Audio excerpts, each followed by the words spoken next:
Hello, this is Dr. Paul Cottrell. I'm recording this on July 11th. I'm going to be talking about artificial intelligence and how it may be affecting the markets.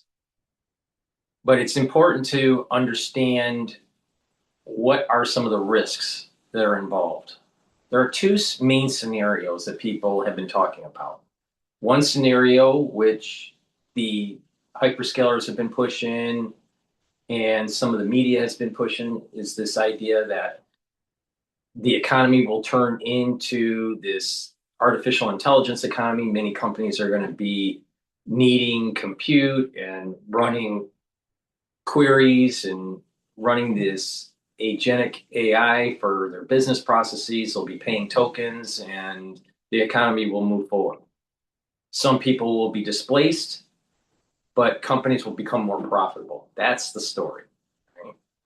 But ones that critique that story, assuming that it does take place, would say, well, you're destroying aggregate demand because you're laying off workers and it's going to cause an effect on the economy. All right. And I fall in that camp. If the token is,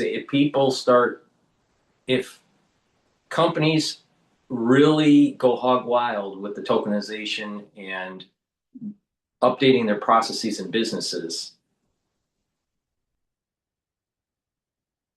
then you're going to see displacement of workers. The other side of this, or other potential path, is there's too much of a build out of compute, and that the compute that has been built is being used up by two or three major companies, and that if something falters with those companies, there's going to be an awful lot of compute on hand that can't be repurposed.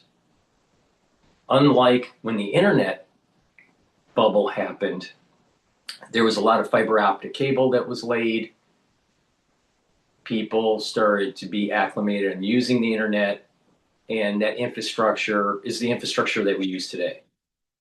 How much of if things start to fail, how much of this infrastructure can actually be repurposed? Okay, that's one point. Another aspect to this is the business model. Like Anthropic and AI decided to pull their IPO. Well, it's probably because, one, there's not liquidity to absorb all these IPOs since SpaceX. And two, their business model is failing. Why? It costs a lot to build the actual LLM model and the cost to inference off of it.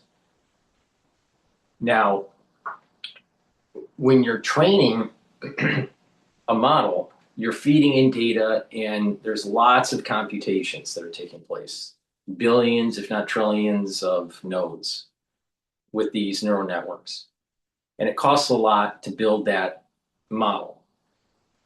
And to run inference off the model also costs money. Now, what are some of the costs to build that?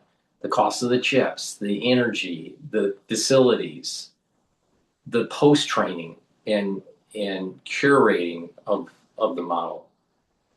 That takes money.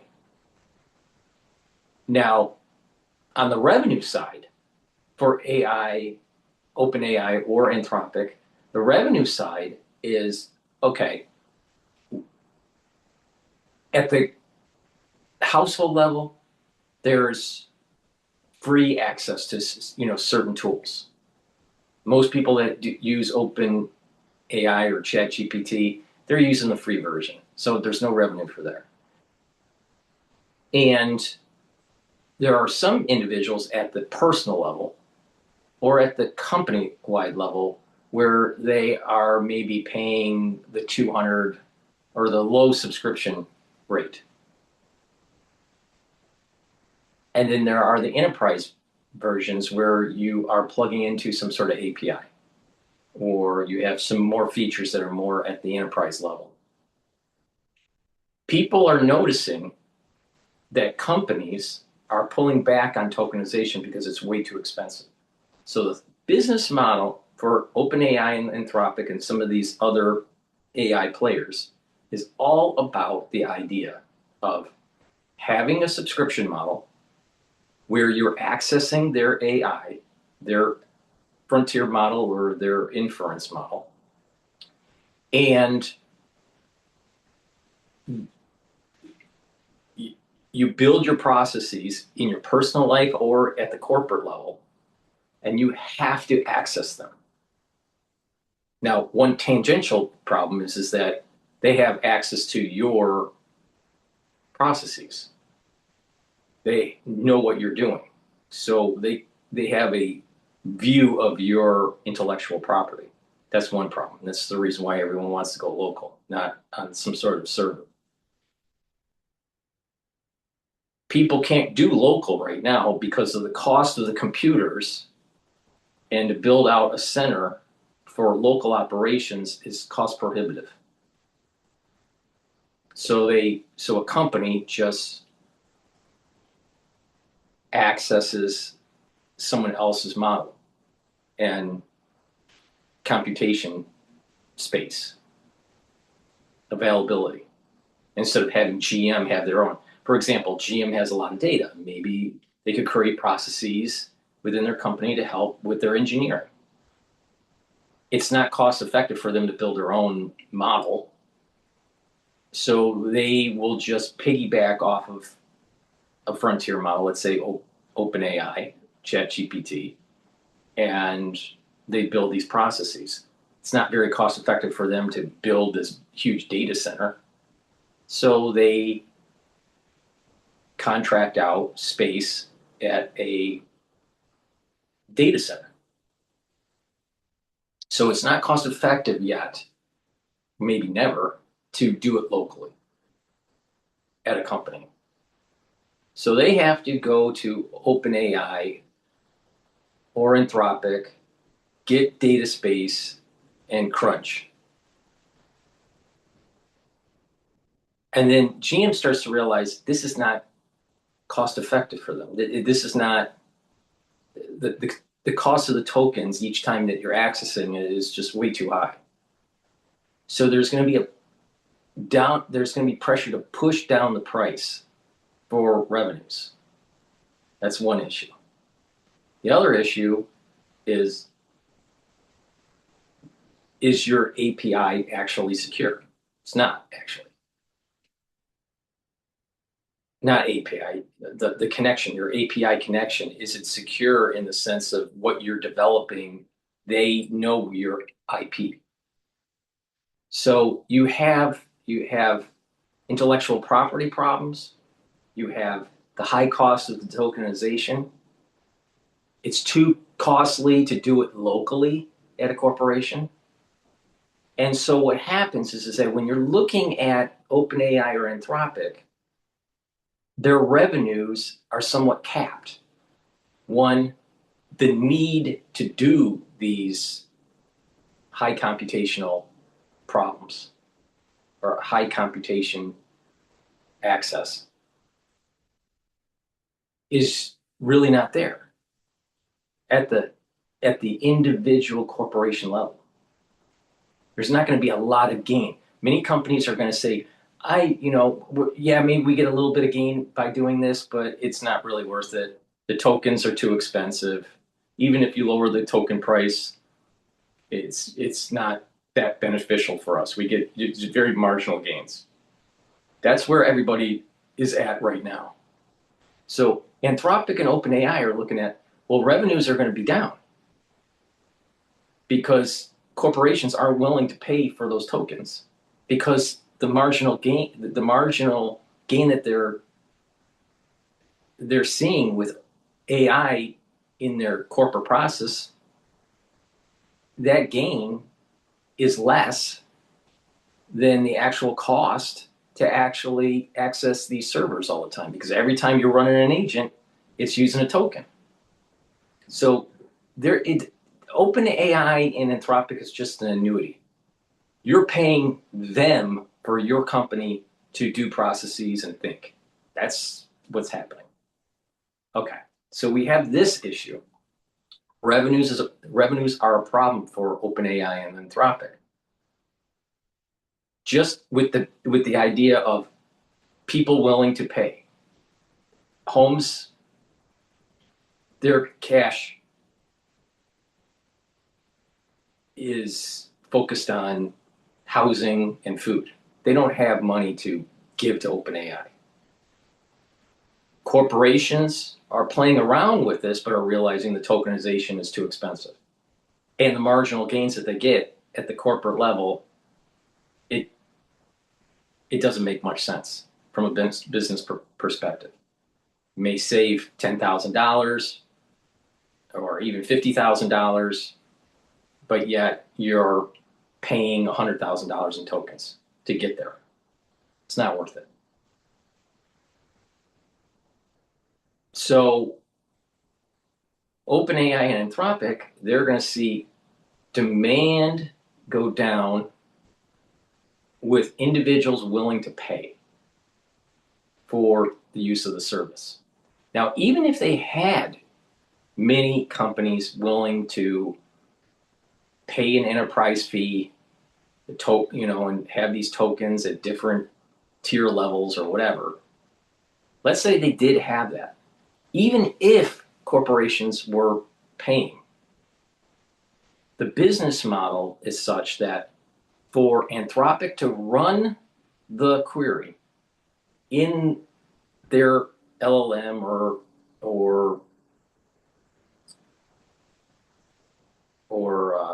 inference model, the cost to run it versus the actual charge that they are to the customer is upside down, meaning the cost to run the model from Anthropic's or OpenAI's perspective is, let's say, 10 times more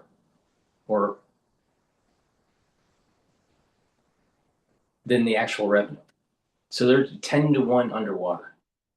So for every dollar that they're getting, they're spending $10. Now, a big part of this is that you have Anthropic that has all this built up this model. It costs to build up the model. So that's an R&D sunken cost. And the idea is that over so many years, you chip away at the development costs of that. So their product is the LLM, and they're going to charge people to have access to it. But they have to have a contract to run servers. So there are these server farms that these companies are designed to just run servers. Now, who runs the servers? Well, there are corporations like Blackstone or BlackRock. I always get the two wrong, mixed up. I think it's Blackstone that have deals where they build up the infrastructure. They have the plant or the facility, the power hookup, and a company comes in to that facility, has a lease with Blackstone, and what will happen is they're paying their lease and they build out these servers, and they're going to rent out space on these servers to places like OpenAI or Anthropic. So they are going to charge the use of these servers. Anthropic gets a bill to run the model because it's very inefficient to run the model. Think about it. Your brain can work and do lots of computation by eating a sandwich. But to do the same level of computation, it takes way more energy for these servers. So it's not energy efficient. So that's one part of it.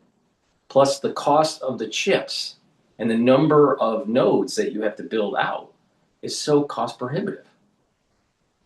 So you have these hyperscalers, you have these companies that are selling space on their servers to do computation. And some of these companies, like Anthropic and OpenAI are buying huge amounts of space from these server companies. Okay, so you have a lot of the computational purchasing coming from OpenAI and Anthropic. If Anthropic and OpenAI don't have a good revenue stream, they can't afford to pay the server farm to continually to run. So this business model doesn't make sense. They would have to raise the prices 10 times to be able to break even. What customer with ChatGPT, with OpenAI, or which customer with Anthropic would be able to absorb 10x bill? Nobody. And if people are pulling back on tokenization because of the cost, even the smaller companies, which is most of America, are going to say it's not cost effective and we're not going to do this. So the business model doesn't make sense. OpenAI doesn't get enough revenue for the cost to run the model, let alone to be able to recoup the cost to build the frontier model. So you have maintenance run, the query run, and the building of the model. There are two different costs here for OpenAI. They had to sink in their cost to make the frontier model, and then continuous accessing it will cost money. You're sending a query to OpenAI. OpenAI sends it to the server. It's crunching the cost, and then it sends the answer back to you. The cost that you are paying OpenAI is, let's say, $1. The cost for the actual query going to OpenAI, OpenAI sending it to the server, and the server coming back to OpenAI and then sending it back to you, that cost plus the cost to make the LLM is about $10. So you have a 10-to-1 ratio here. This issue, now I'm using this as an example. I don't know the exact ratio, but it's of this kind of magnitude. It may be even worse than what I'm saying. But the point here is that it's like a 10-to-1, 20-to-1 type issue here. Every dollar coming in for revenue, $10 are going out. So it's not sustainable. They can't get enough. They won't be able to get corporations to pay for the higher tokenization. So the rumor is that OpenAI will postpone their IPO until next year.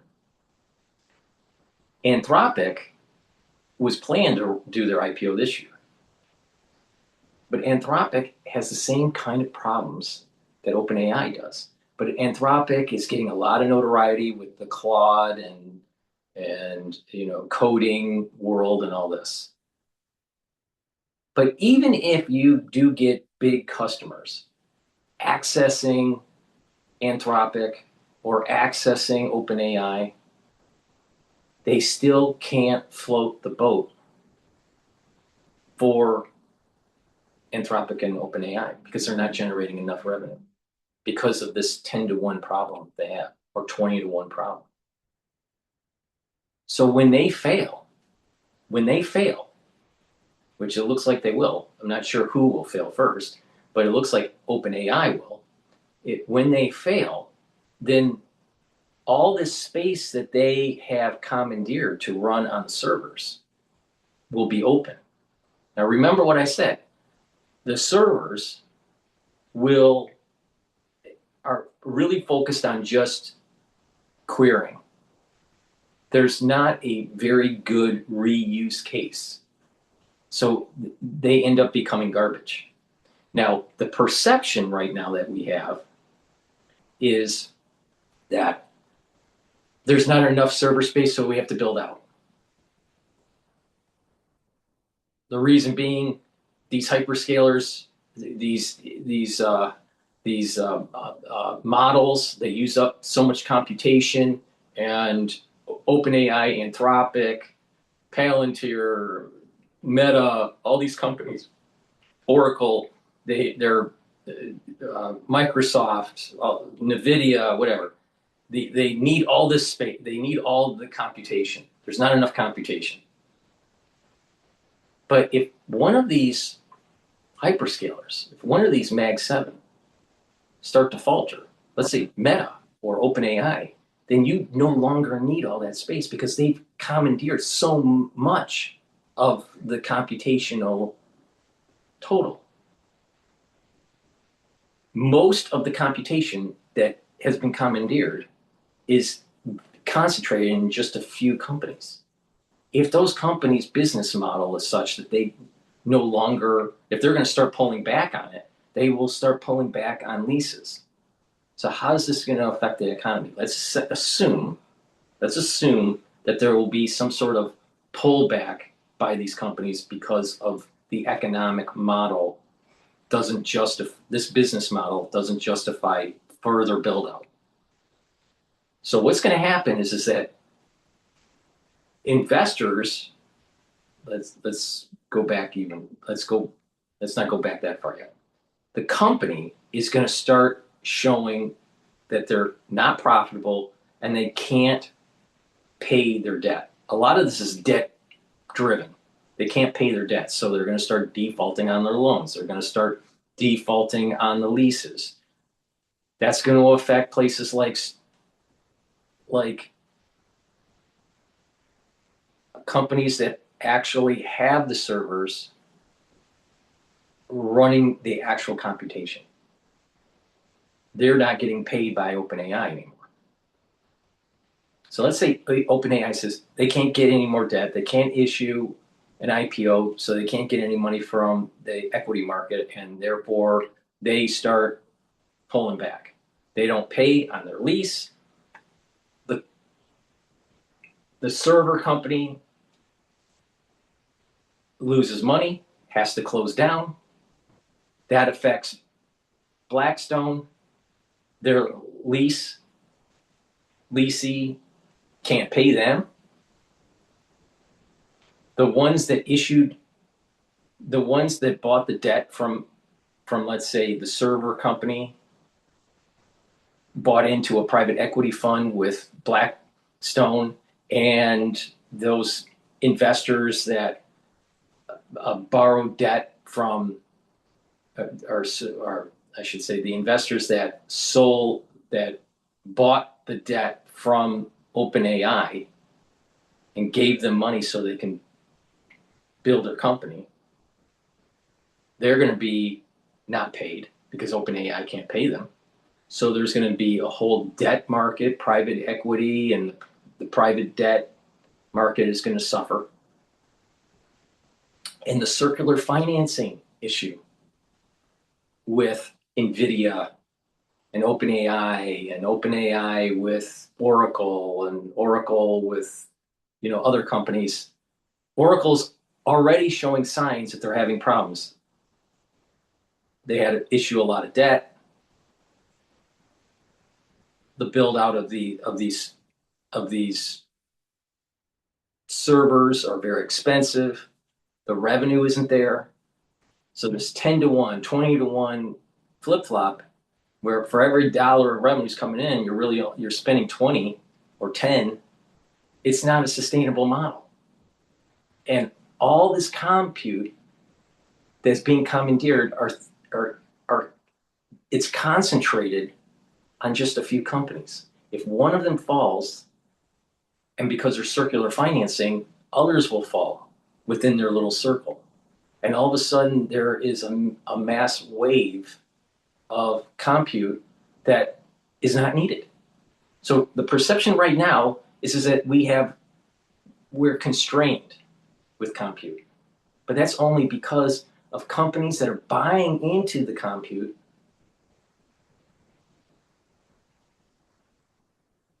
but their business model isn't sustainable.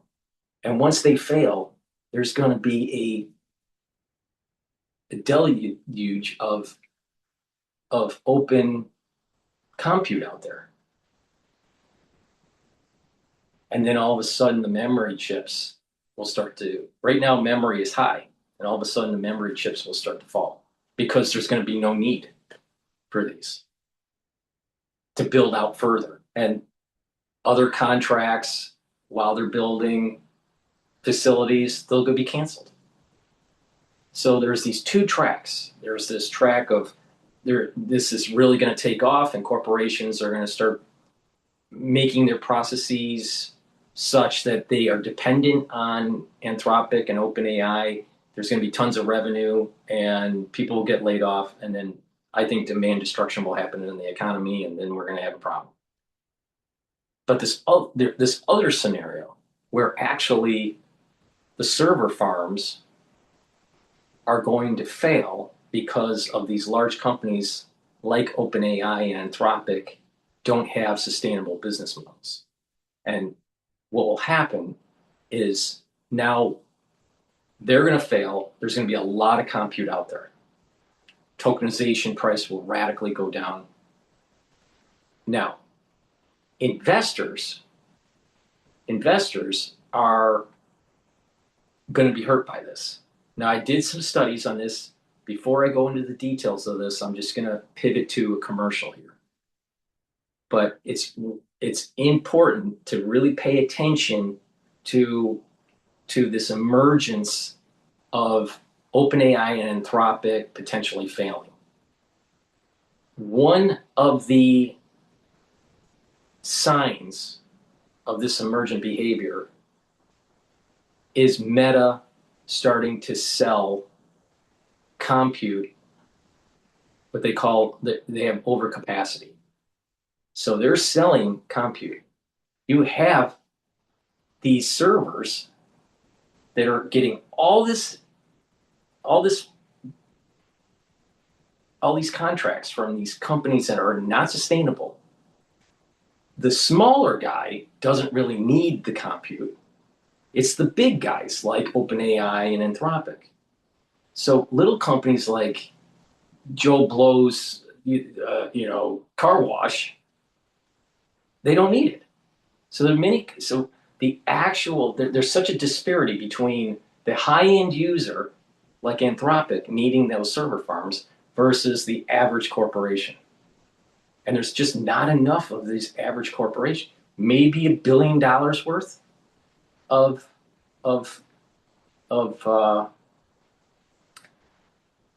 of revenue, maybe $2 billion worth of revenue. Even if it was $5 billion worth of revenue for the small corporation, small fry type enterprise. Even if it's $5 billion, it doesn't justify hundreds of billions of dollars worth of building server farms. So even if it's $5 billion a year, and it's probably not for the low guy, for the low end user, it would take decades to pay off. And these chips become obsolete within 3 years or less. And there's a drop-off rate when these server farms are running. There's a 5 to 10% drop-off where the chip burns out. It doesn't last for 3 years. There's a burnout rate. So there's like a 5 to 10% burnout rate of the chip that has to be replaced, plus the obsolescence of the chip. So there's not this model. The point I'm making is this model isn't sustainable. The other issue is Oracle. Oracle has been downgraded for their credit rating, one rating above junk, and they're showing losses because of this big build out. I personally think they built out too fast, and the business model was you were going to lay off your workers, and you were going to basically tokenize your worker, And OpenAI and Anthropic, we're going to make the money on it. And you would maybe save $50,000 for every employee that you tokenized. And you got rid of the individual and you tokenized your employee. You've created an AI agent. Every time you access that AI agent, you're paying Sam Altman a certain amount of money every year. But the reality of the situation is hard to do, and you're not in control of your IP. And even if you do that, it's not sustainable because there's not enough revenue out there to actually pay for the computing power because it's very inefficient. So most likely this is going to crash. So the two canaries in the coal mine here. Oracle, well, three. Oracle's situation, Meta stating that they built out a compute, they don't need as much, and now they're going to sell it on the market. Well, that means that they're competing with some of these smaller companies, the smaller level companies that are building up these server farms. This is a sign that they don't need as much compute, because you would think that Meta would need all the compute they can get. They couldn't get enough, or Google or whatever. Well, it's starting to show that maybe we did do a too much build out, and this perception that there's not enough compute out there is just false. And the marginal customer out there isn't going to be able to sustain the industry, the AI industry, and this whole compute issue is sustained by just a few companies. And if one of them falls or two of them fall, the whole thing goes. You don't need it because it's not a sustainable model. There's not a sustainable demand. It's not just a sustainable business model. There's not a sustainable demand for it. It's very similar to virtual reality. It's kind of a cool concept, and all that, but it never took off.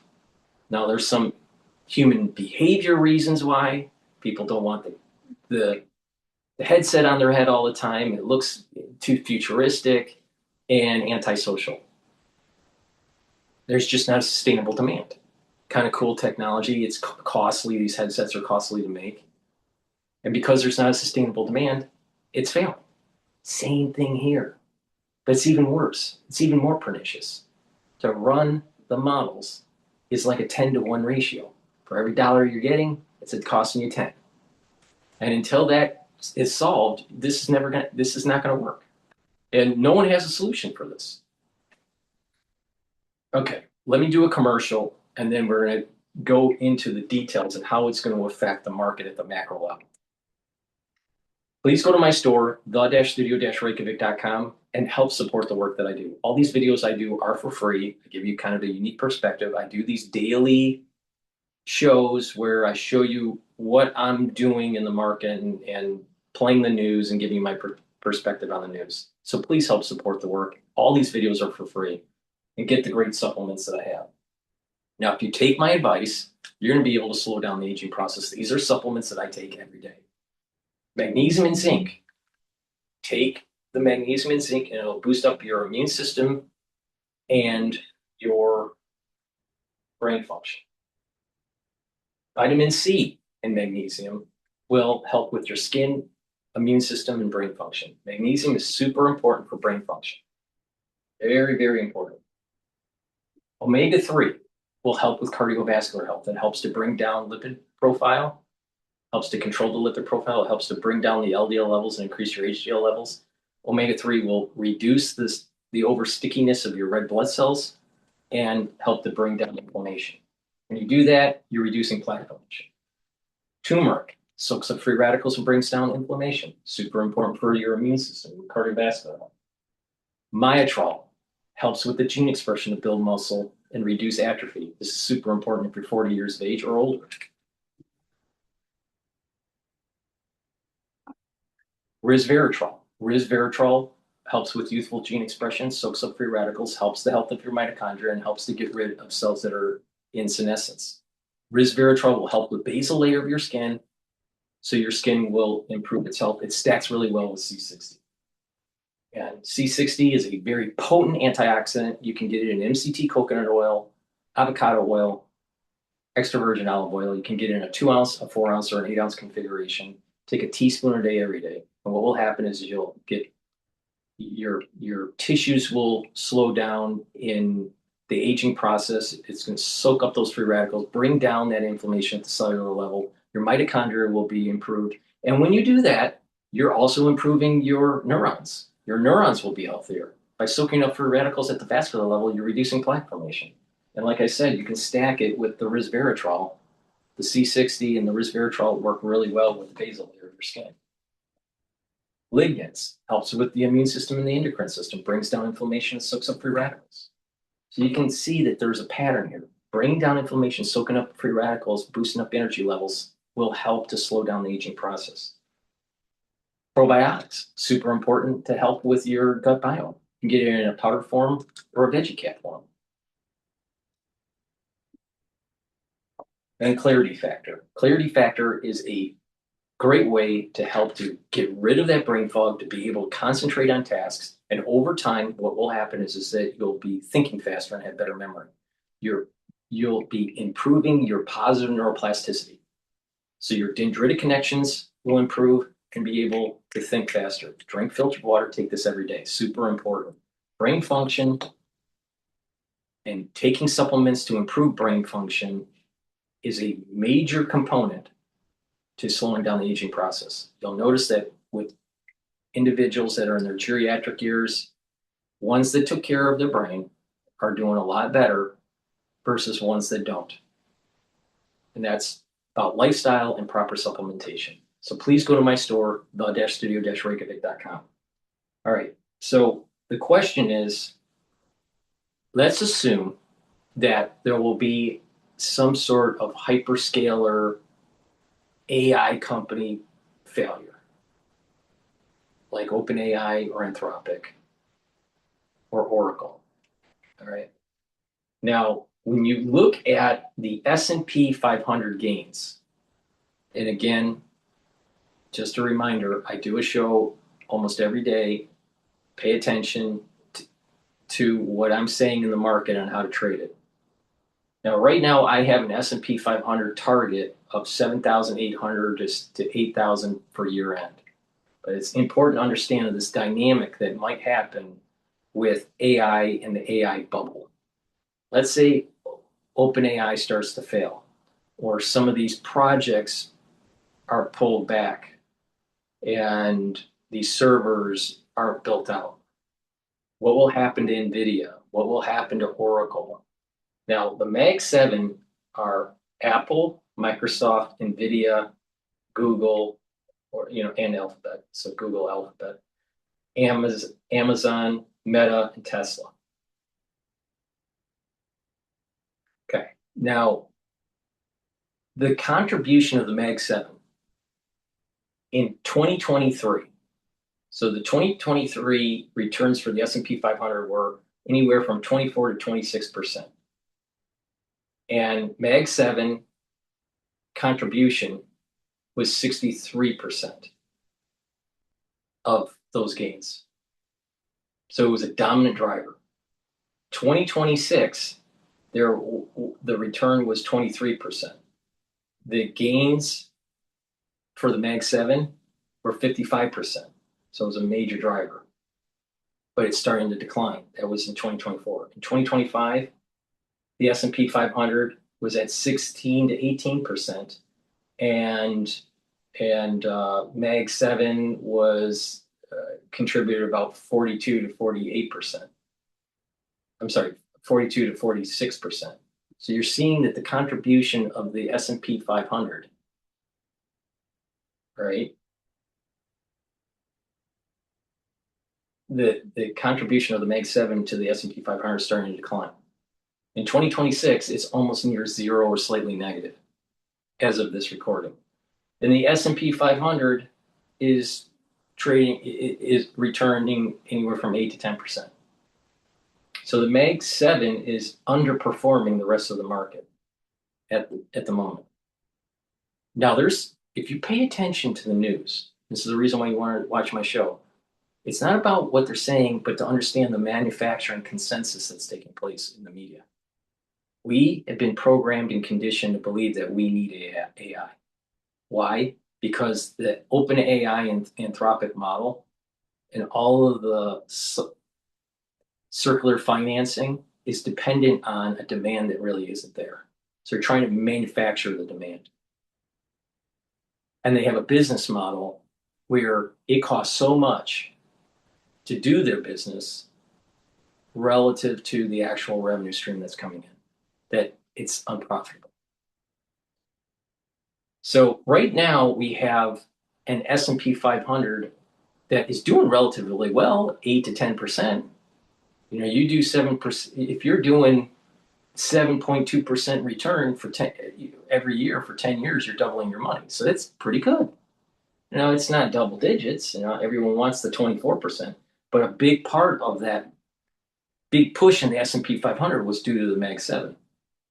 What happens when they start to falter?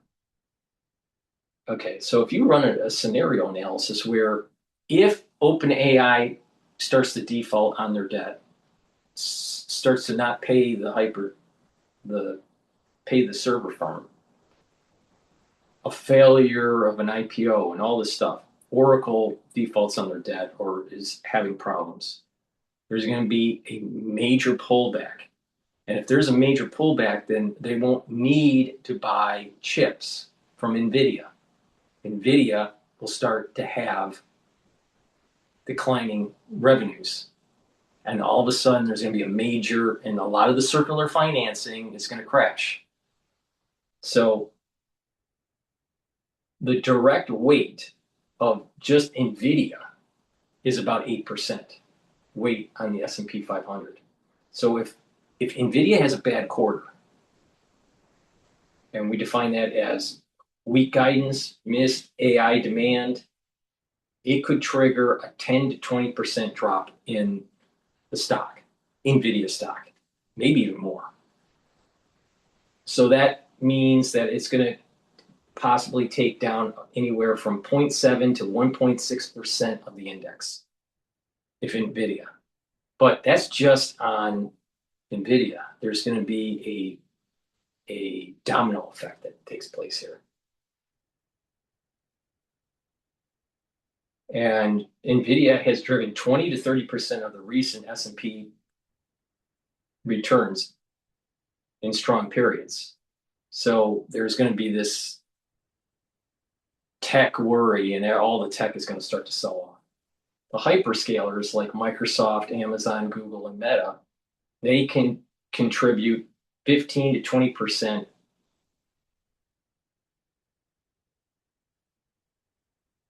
They fund much of the AI build out. Okay.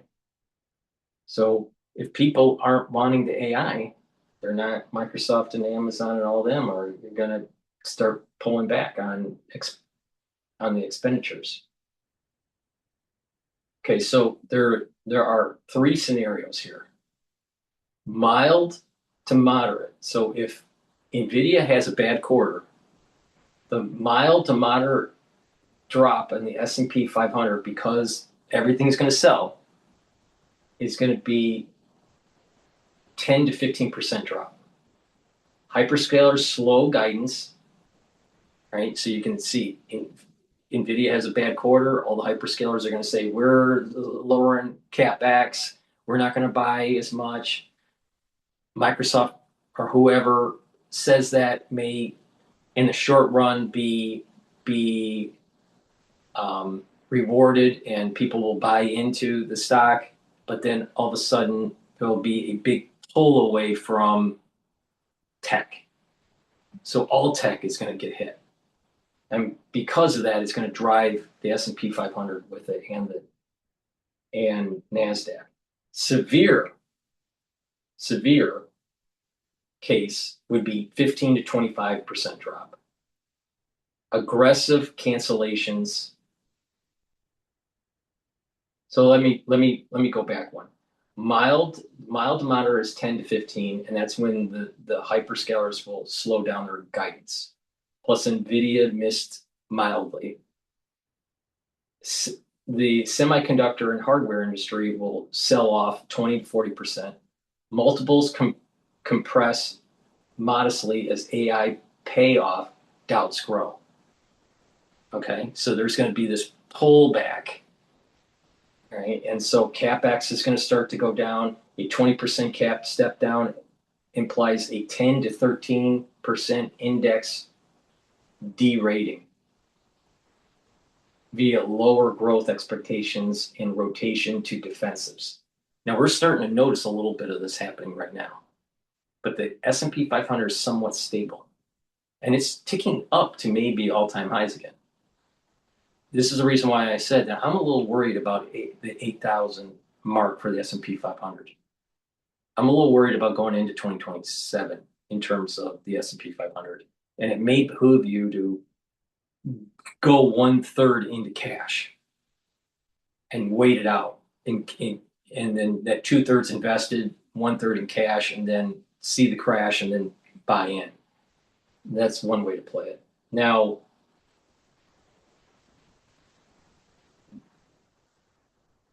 in the severe case, we can have a 15 to 25% drop, and it could be, in that case, there's aggressive cancellations, NVIDIA guides sharply lower, demand glut fears.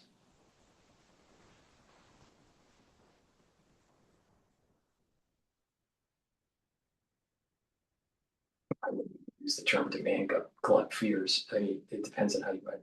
The bottom line is this, is that NVIDIA will be selling less chips, and what will happen is the demand will start to go down. You have a inventory of chips that you can't sell. NVIDIA is going to have to take some major write-offs. Triggers panic over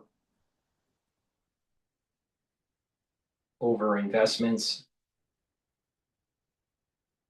and debt reliance at hyperscalers. All this debt and circular financing starts to be a problem. It could mirror concentrated sell-offs similar to early 2022 tech drawdown or dot-com echoes. Semiconductors could drop 40 to 60% in stress. Now, so you have one scenario, hyperscalers start to slow down, NVIDIA has a bad quarter, 10 to 15% drop in the S&P 500, and they start to pull back on projects. If there's an aggressive pullback on projects, then the market will sell off 15 to 25%. Now, the 30% crash, which is a tail risk, it could spiral into recession fears, credit tightening, broader multiple reset. Extreme models show 20 to 30% tech correction possible. This is just if NVIDIA has a bad quarter. Not Oracle, not OpenAI, just NVIDIA has a bad quarter. Now, what happens if NVIDIA has a bad quarter and something else happens too? It'll accelerate the process and add to the probability of a severe drop. So, mild to moderate, 10 to 15, severe, 15 to 25, crash, 30 plus, drop. Okay. Now, what could mitigate some of this? Rotation, broader market, S&P 493 has already outperformed Mag 7 in 2026. So this rotation has already started to take place. Remember what I was reading on the contributions of the Mag 7 gains to the S&P 500? It was 42 to 46%.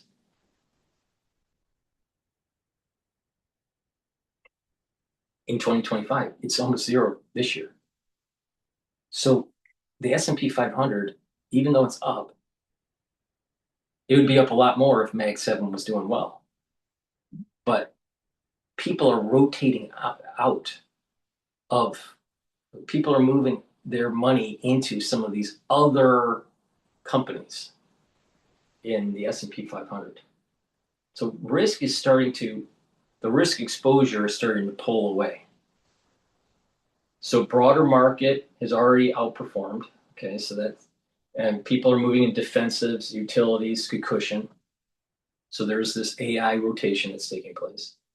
Not instant collapse would be a mitigating factor. So if it's just a bad quarter, and there's still a little bit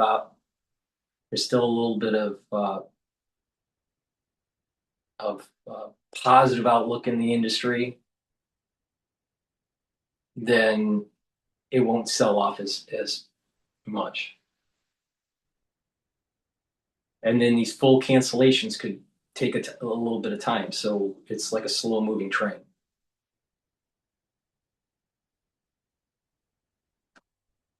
When we have NVIDIA have their poor quarter, or OpenAI starting to show that they can't pay their bills, it'll start this domino effect.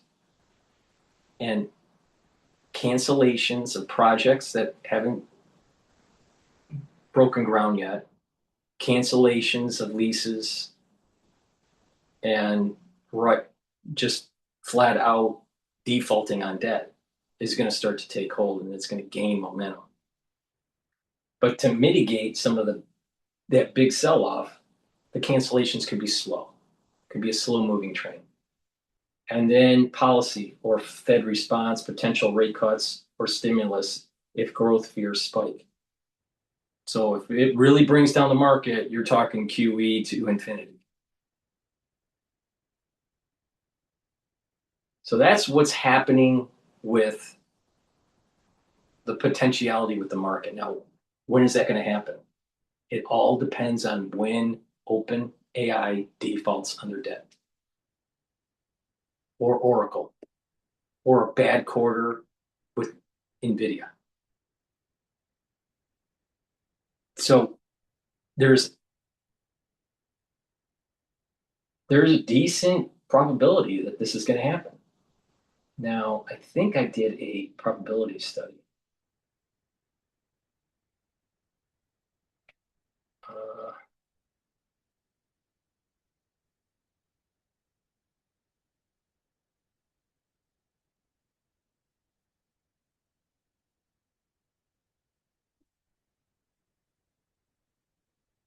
No, I didn't do a probability study.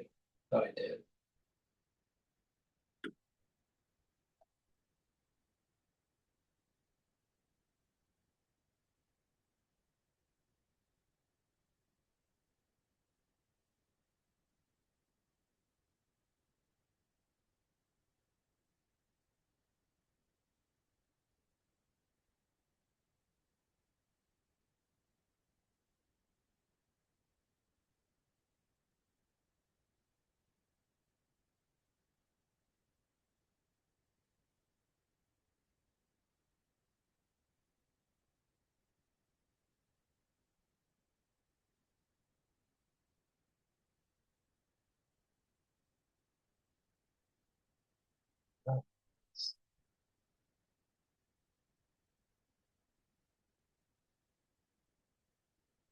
All right, while I'm looking for that, let me just plug some supplements here.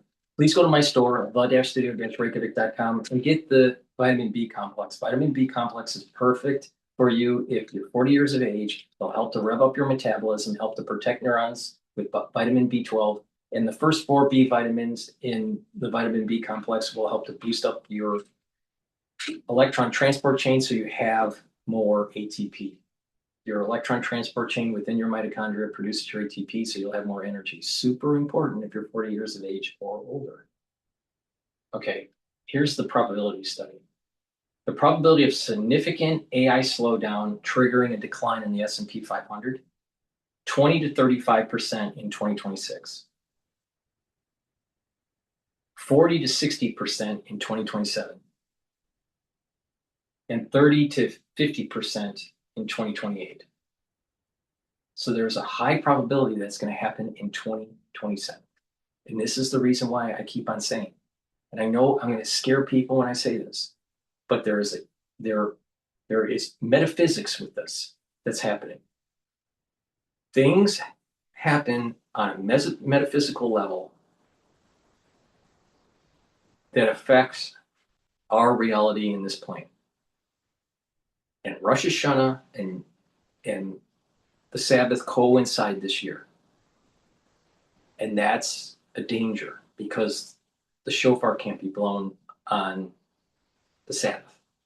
And the shofar needs to be blown for Rosh Hashanah to allow for a blessing to happen on the world or on the people or on a person. But if that can't happen, no blessing. Your sins aren't absolved. Satan or Satan has reign. And it happens 2 consecutive years. And whenever this does happen, bad things happen. Let me give you an example. What we went through in the crisis of 2019 and 2020, well, there were 2 consecutive years. So we have to worry about this approaching problem. It starts 9/11, 2026.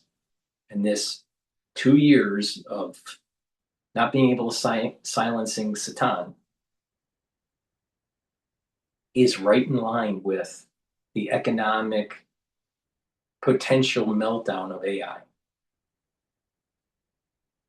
On top of wars in the world like the Middle East, and everyone's saying that we're approaching the time when China invades Taiwan. It's right in those years, the danger years, what I call the danger years. So we're seeing economic hardship. We're seeing a meltdown of AI, world catastrophe.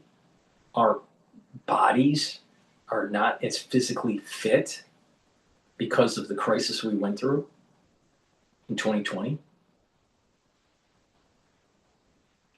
The dumbification of people, the cost of living, this El Nino affecting food crops, the war in the Middle East affecting the availability of fertilizer. All these things are emerging at the same time. It's very scary. 2027 has a 40 to 60% chance of a market crash. All right. With that, I'm going to play some videos here. Before I do, please go to my store, the-studio-reykjavik.com, and get the Manuka honey and the orange splash. These are made from structural nanosilver. Use them during the cold season, the allergy season, or if you're cleaning around the house. Have a few bags of this at your household. You never know when you need them. Very high quality, and help to neutralize the allergen, or use them during the cold season to neutralize. So please go to my store, the-studio-reykjavik.com, and get the structural nanosilver lozenges. And digestive enzyme complex. Digestive enzyme complex helps to reduce the load on your pancreas as you are digesting. Now, digestive enzyme complex will help to break up carbohydrates, proteins, and lipids, and allow you to absorb those nutrients. And it's really important, especially if you're 40 years of age or older, to reduce that load on your pancreas. Now, digestive enzyme complex also has bromelain, so it'll help to break up proteins, but bromelain also helps to break up clots. And this has the proteolytic enzymes to break up glycoproteins. Super important during the cold season. This is the reason why I said you should be taking the digestive enzyme complex during the crisis of 2020.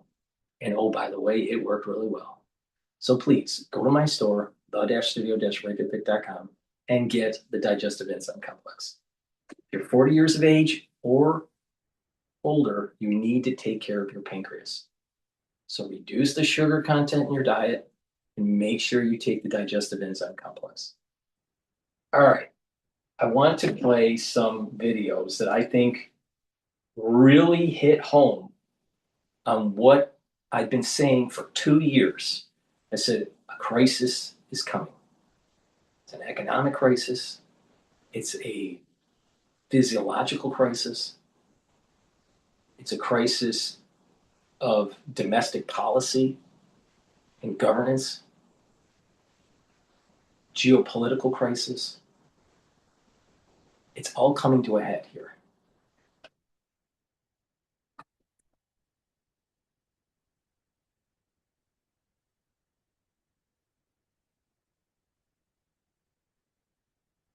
Thanks for joining us here. So, we don't really know at this point in time, right, what the actual financial picture of these companies look like. Well, They wouldn't be the first with bad financial profiles to go public. well, they'd be the first to be this bad, other than WeWork, and even then, this is so much worse than that. OpenAI burned $20.9 billion in 2025. That's their audited financials that the FT&I reported. And the problem with these companies is their margins are getting worse, and their costs increase linearly with their revenues. There is no proof that they can improve their margins, no amount of specialist silicon or supposed Vera Rubins will bring these costs down. And we're at a point now where OpenAI is now potentially pushing their IPO to 2027 because they could get a $1 trillion valuation. It's clear that people are wising up to the problem of generative AI. Think about this. It's not really Think about it. Revenue for OpenAI, 13 billion. Loss, 38 billion.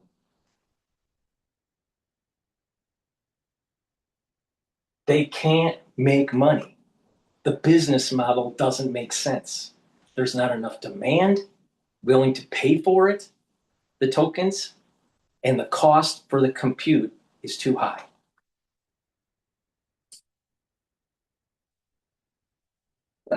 So that was something that was discussed yesterday on Squawk Box. The comments from Alex Clark, the Palantir CEO, making the rounds. I think we have a clip teed up. Take a listen. The general way these things were sold, and these people are, Sam and Dario, there's nothing more fun than debating Dario in private. So I'm not throwing shade at them, but something has gone completely wrong. And the basic view among enterprises in this country is I'm going to chillax and waste my time with tokens. I'm going to get no value, and they're going to get my IP. Yeah, so he was being sarcastic there. This idea that enterprises are gawking at this idea that they're going to be paying all this for tokens. They're not going to be able to control the data usage and how the data is used, and they're not able to really measure ROI. What do you make of those comments? I mean, I agree with him, but he's right. These companies, Anthropic and OpenAI, they encourage waste.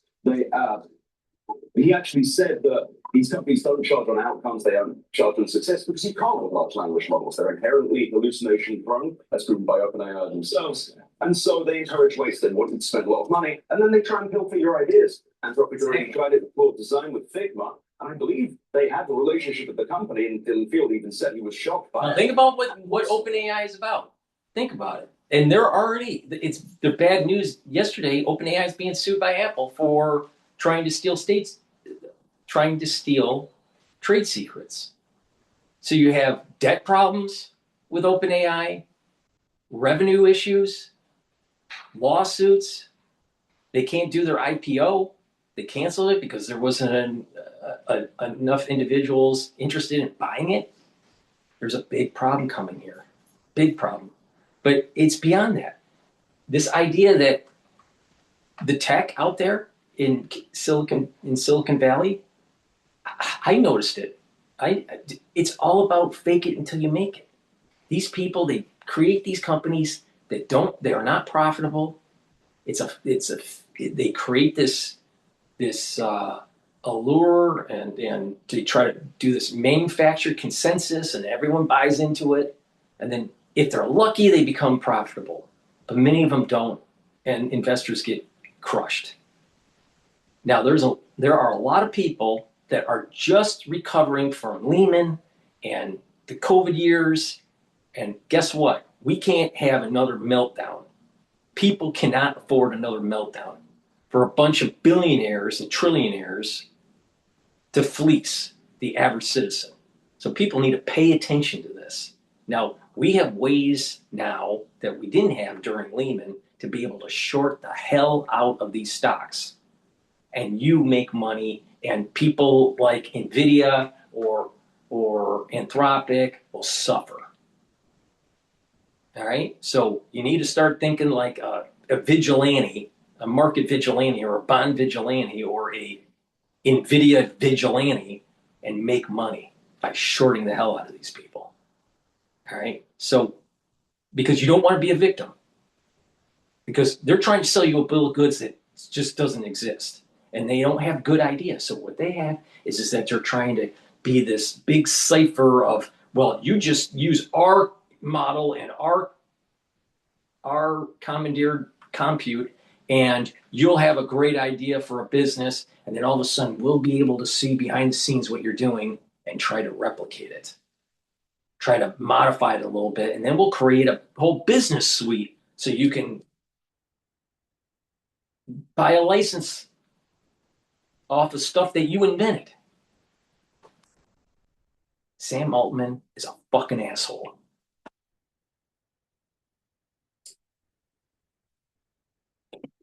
See it as well is their copies of these companies are not particularly good. They don't make great software. You'll notice that both Anthropic CEO Dario Amodei and Sam Altman have both said, we can't wait to see what you build with this. Well, that's because they don't know what you can build with this. They want everyone else to do their innovation for them, spend as much as they can on tokens, and then take whatever's left. Except they lose too much money for that strategy to actually work.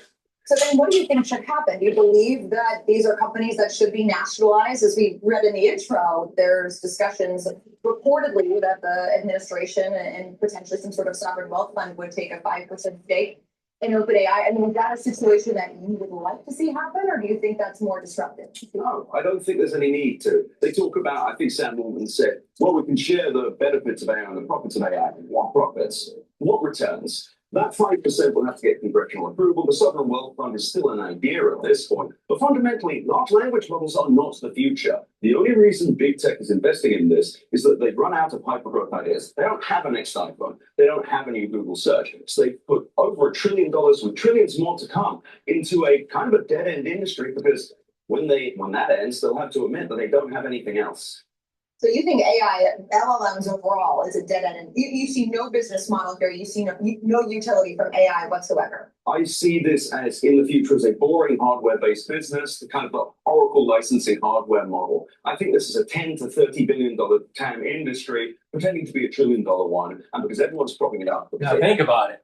Think about that. $10 to $30 billion industry, but yet it's costing $1 trillion to build out. It's going to take forever to pay it off. It's not sustainable. The cost to run the models are much too high. This is not a sanguine situation here.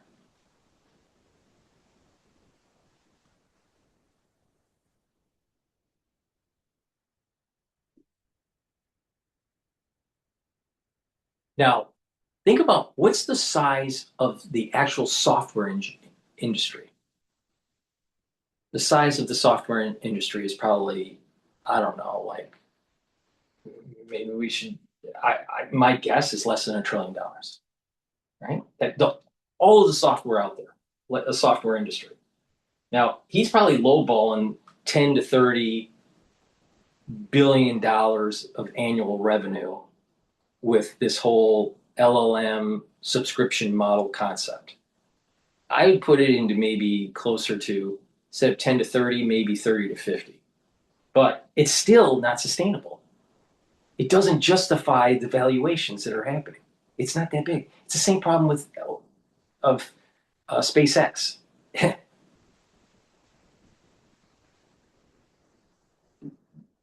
The total estimated market is much lower than what SpaceX is suggesting. I mean, it's just, but SpaceX is a little different because it's the Elon Musk factor, and a lot of people, it's a meme kind of stock, and you know, there's other behavioral dynamics. But the question is how big is the software industry? Now, if we do a little bit of research here,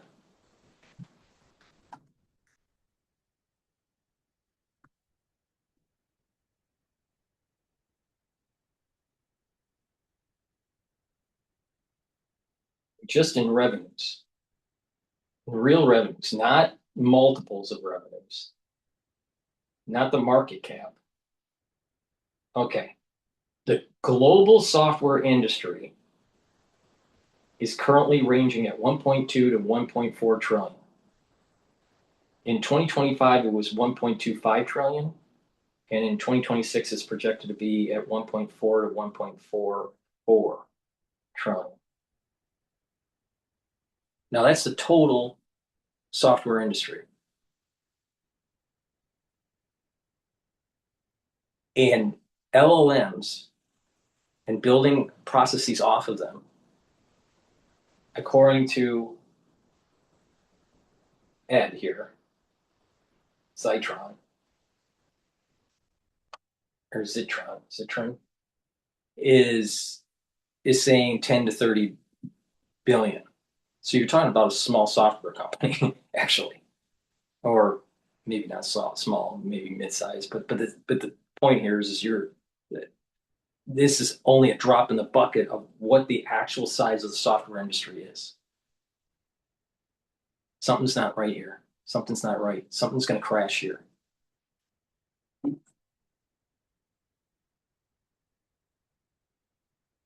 Hypergrowth ideas, and we're just kind of comparing. It's the kayfabe of the tech industry. Really, it's run out of ideas. It's funny you mentioned Oracle because people were quoting the annual yesterday. Quote, some of our customers, OpenAI, may be highly leveraged. We may experience risks of non-payment in our dealings with such parties. Are we going to see this from a market standpoint first in shares of hyperscalers?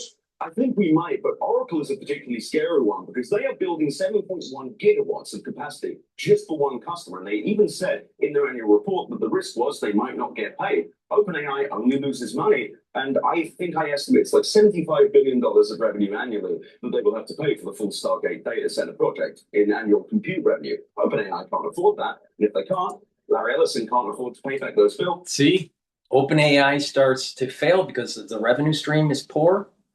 And Oracle fails too. And there's going to be a big pullback and a severe decline in the S&P 500 of 25%, 25 to 30%.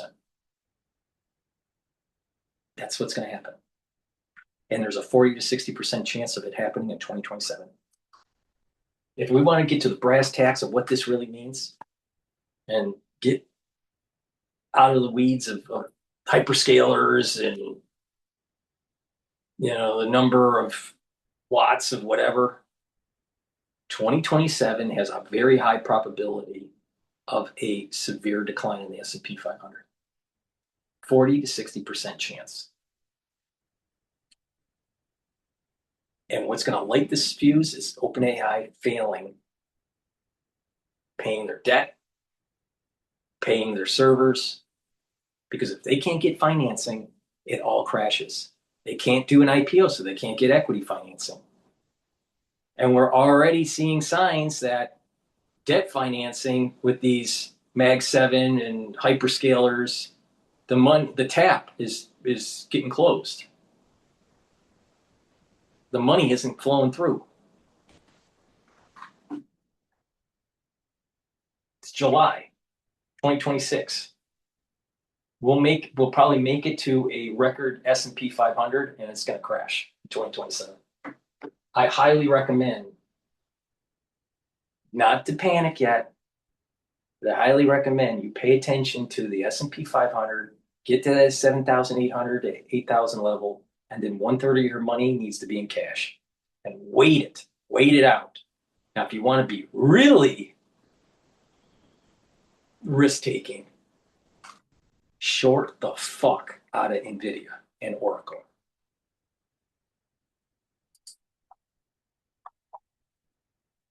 Oracle stock will be in jeopardy along with the margin loans that Mr. Ellison holds. It's genuinely dangerous, and it's dangerous across the board for neoclouds, for hyperscalers, for every associated party of the LLM industry. Is Oracle the tip of the spear on that, or is it something else? I think it could be the neoclouds, because with this rumor of Meta selling their AI capacity, I think companies like Core, even especially Nebius and Iran, and Cypher Mining and all of them, TerraWolf as well, they're basically outgrowths and they're subsidiaries of NVIDIA. NVIDIA is now, well, according to the information, going to be paying them to rent back their GPUs when they install them in the data center. This is something that only happens in an industry without diverse and real demand. Meta is an interesting case in this instance because they don't as yet have the third-party cloud services revenue popping it up. But people point to their own top line having accelerated in the first quarter of this year from like 23% to 33%, presumably because they're implementing these AI tools or somehow making the platform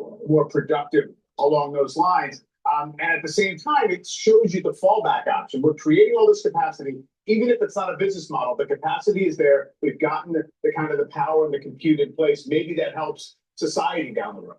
Well, the thing is with Meta is I don't necessarily agree. AI is not driving Meta's revenue growth. The fact that they have an effective monopoly in social media is. Microsoft, Google, and Meta and Amazon are all doing a funny little, I don't want to call it a scam, but it's a trick where because the other businesses are still growing, but they never disclose their AI revenues, everyone conflates that with AI driving their growth. In reality, their other businesses are growing and AI is losing them money across the board. You'll notice that neither Microsoft or Amazon, who both share their run rate of AI. Now, think about this. Think about what he's saying. Some people are saying, well, the market's going up because businesses are becoming more productive. Right? Remember what I said. Mag 7 doesn't contribute right now to the actual uptick in the S&P 500. Actually, it's a little bit of a downdraft. It's a little bit negative effect. So we're trading at about 8 to 10% return on the S&P 500. It would have been higher if Mag 7 was doing well, but they're not because institutional investors are pulling out. They're they see this because they understand the debt issue here. They're pulling out.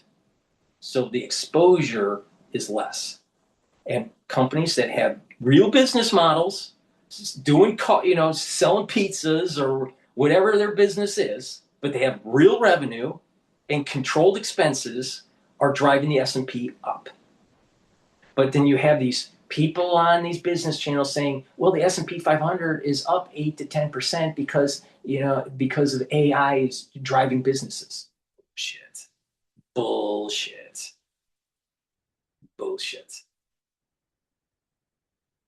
Meta's normal growth, X AI, is what's helping them right now. Any investment in AI is a hindrance. Now, what is interesting with Uber, because they are an AI company, they're trying to move towards autonomous vehicles and they need that AI computation. The question is, will individuals really buy into autonomous vehicles? Okay, maybe for Uber, maybe. Let's just say everybody that uses Uber will now use an autonomous vehicle that Uber controls. That we've passed that scare factor and people do it. You have those Uber drivers on the gig economy that are going to lose out. So that's going to hurt the economy. But not everyone uses Uber. And people still need to drive cars. And vehicle autonomy is decades away in the use of, in terms of someone going to GM to purchase a vehicle and their vehicle is going to be autonomous. We're decades away from that. So the point that I'm making here is that the actual growth of the economy right now, which is healthy, is because of real growth, not fake growth, not this AI growth. We had in the S&P 500, it grew with fakery for the last 2 years, in 2025 and 2024. But in 2026, things are starting to normalize. But when things start to fail because of the circular financing, it's going to drag down the whole economy. And the probability is 40 to 60% in 2027 for a severe decline 25% to 30% of the S&P 500. Will share the actual AI revenues. That tells you that these companies are afraid. Public companies love good news. If they had good news, why wouldn't they share it? That's because they've only got bad news here. So what do you think then is the straw that ultimately breaks the camel's back? You've got trillions potentially at stake in terms of just overall CapEx investing through the years. I mean, it seems like there is a collective desire for this to work. What ultimately provides the challenge or presents the challenge in your mind that kind of reverses all of that? So I heard a Goldman analyst say recently that the first hyperscaler to pull CapEx will get rewarded by the markets. I think that CapEx pullbacks they're the sign. I also think any financing falling through for OpenAI or Anthropic would be a sign, but I think we're going to start seeing AI companies kind of start falling out of favor and not being able to raise money. But the big thing is debt. When data center debt stops being issued, that will be when it's bedtime for this industry. Yeah. Because even if they think AI is going to win, we've got 100 gigawatts. That's right. And many economists say that the party ends, the bubble bursts once the debt can't be financed. It all blows up once the debt can't be financed. And the banks are going to start looking at what's happening, and they're going to say, no more money for OpenAI, no more money for Anthropic, no more money for deals making servers. It's all going to collapse. Center capacity allegedly under construction or in planning. That's trillions of dollars of money that needs to come from somewhere. And we are tapping out the debt markets. We saw that with Google raising that $85 billion equity raise. Although you'd agree that spreads do not imply that moment is anytime soon. Spreads have been wrong before. That's the thing. And I think that perhaps the timing isn't going to be immediate, but at some point, a hyperscaler is going to pull back CapEx. And when that happens, well, this is the industry of followers. The tech industry doesn't have ideas. They just copy each other. Everyone copied Satya Nadella when he put ChatGPT in Bing. And I think that whoever breaks CapEx first, they'll follow them too. All right. Ed, thank you very much. Thank you. Ed the Trump.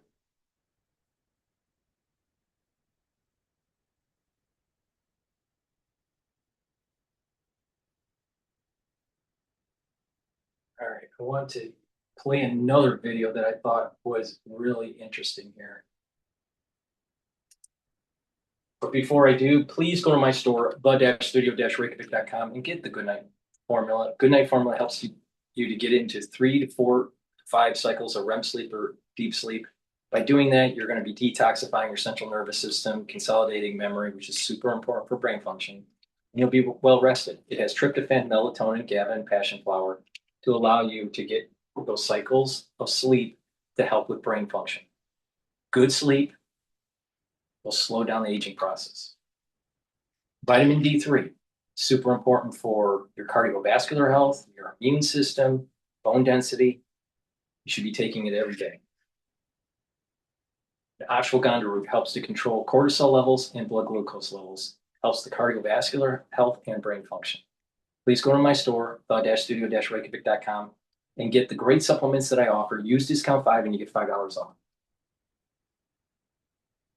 All right, I want to play this video. I think it was excellent to understand the compute build out is way in excess.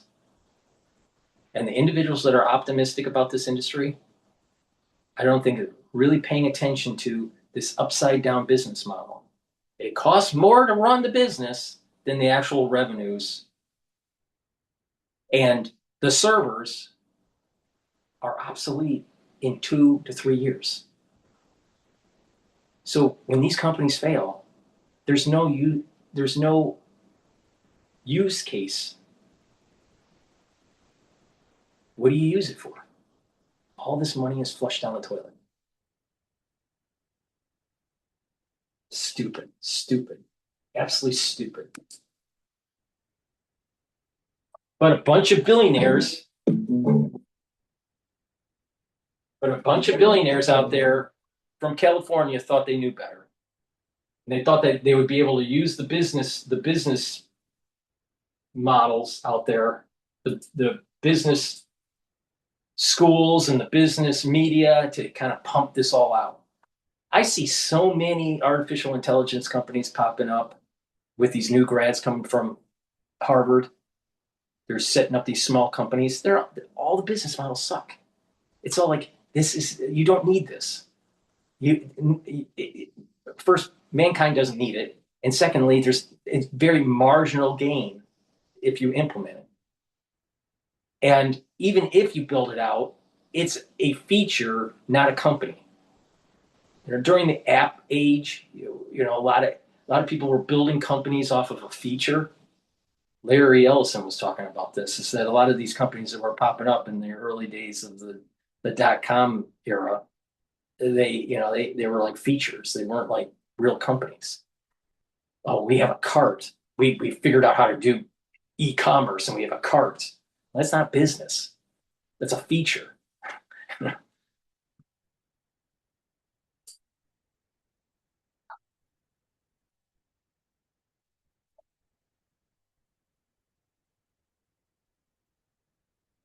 It's really important to pay attention to this. No way to read this other than Meta at home, they built too much compute capacity and now they're selling it. I think what we're going to see now is kind of the H bomber guy thing of sell the compute to who? Aquaman? Meta is flat out of reasons to have this capacity. They said on that annual shareholders meeting, they thought they had a reason. They thought they had a reason to have all this compute capacity, but they might sell it if they don't.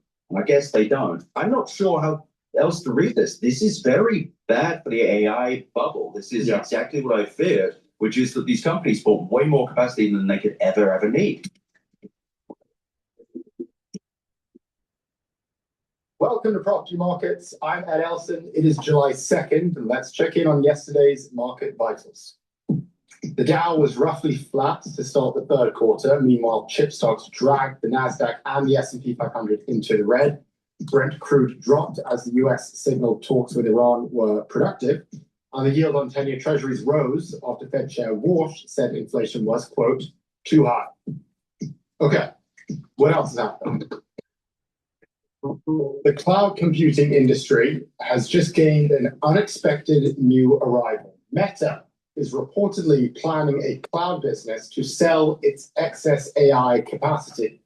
The company has poured billions into its AI infrastructure, and until now, Meta has maintained that all of those investments and the resulting compute capacity would be used for internal purposes. But clearly now, something has changed. Meta stock closed up nearly 9% on the news, but other neo-cloud compute providers such as CoreWeave dropped on this news. So, for more on why Meta is getting into the compute game and what it means for the rest of the AI industry, we are joined again. Now, I personally think that what's happening with Meta is that they need revenue. They've been noticing that they're plateaued out. People are canceling their Facebook account or just not using it. So their ad revenue is faltering because of it. And then they're coming out with all these glasses where because people aren't using Facebook anymore, the glasses will be plugged into their, system, and they are analyzing you so they can sell your data to an advertiser. So buy those glasses so you can help Zuckerberg make billions. It's so obnoxious. So that he's invested quite a bit on that. And he has all this server space now that he doesn't really need because their AI business model is failing.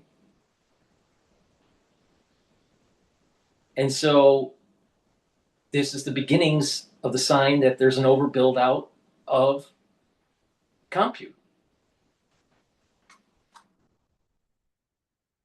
But he's trying to get revenue. The key point I'm making is that people aren't using Facebook as much. So he's trying to get people to use these glasses. And he's also trying to marginally get a little bit more revenue with servers that are just sitting there idle. It's like a machine shop where you have a bunch of machines and you can process work. And so you go to companies that need certain parts made, but they don't have machines to make them, but they need parts. So you sell time on those machines. You sell at $40 an hour or whatever. That's kind of where this business model is going. It's like a bunch of machine shops that are sitting idle looking for work.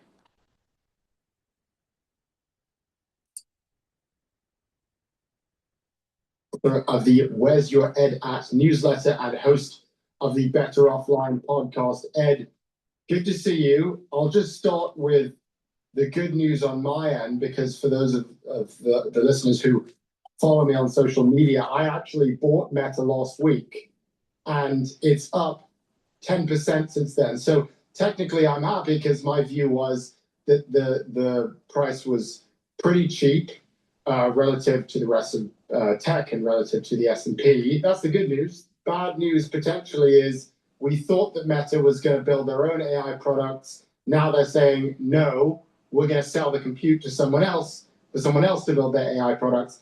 And that's why I wanted to talk to you, because it doesn't seem like a great signal for the AI industry. And you've been all over this. So your reactions to this message? Well, I think it's a sign that Meta is walking away from its AI play. It's Baron Borowski over at the Wall Street Journal made this point earlier. Meta was meant to have an API for its Muse Spark AI model weeks ago. Just hasn't happened. And now we've got these rumors of Meta allegedly selling off its compute capacity. There's no other way to read this other than Meta has they built too much compute capacity and now they're selling it. I think what we're going to see now is kind of the H-bomber guy thing of sell the compute to who? Aquaman at some point? Because who are the people that are buying this compute? Meta is I think the second or third largest buyer of AI compute. They have a $17 billion contract with Nebius, a $22.4 billion contract with CoreWeave. I'm not sure how this works. And the bulls are already trying to frame this as, oh, this is Meta. Intelligently, they're monetizing their AI stack. When what it actually is Meta is flat out of reasons to have this capacity. They said on that annual shareholders meeting, they thought they had a reason. They used the word think. They thought they had a reason to have all this compute capacity, but they might sell it if they don't. And I guess they don't. And I'm not sure how else to read this. This is very bad for the AI bubble. This is exactly what I feared, which is that these companies bought way more capacity than they could ever need. Yeah. Well, just to go back to the quote from Mark Zuckerberg, this is from May. He said, quote, when asked, about whether he would do what he's doing now, which is sell the compute, he said, quote, we haven't done that yet because we think we have a use for the compute. But obviously, if we get to a point where we feel that we have overbuilt, then that is an option that we have. And that is partially what gives us confidence in investing in building this out. So this seems to be the answer to that point, which is we did overbuild, thinking that we were going to use all of the compute to build our own stuff.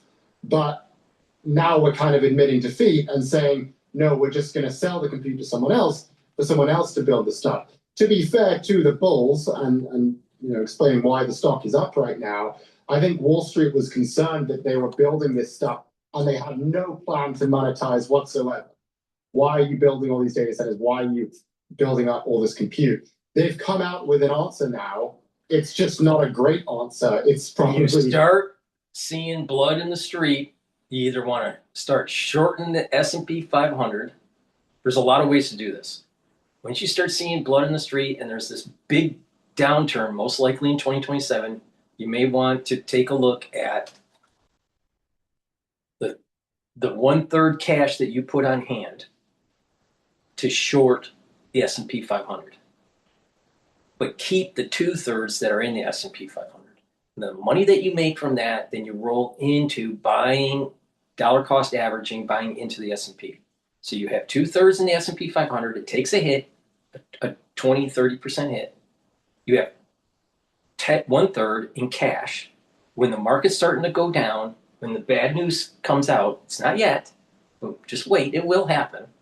You're shorting the market. You use a 2x leverage short S&P 500 ETF. You make money on that. And then you roll that amount plus the corpus of the 1/3 into the 2/3 that are remaining in the S&P 500 and your dollar cost averaging, and then it'll mean revert up. And you will make money. Now, another way to do it is to take that 1/3 in cash and short NVIDIA. There are ETFs that can short NVIDIA.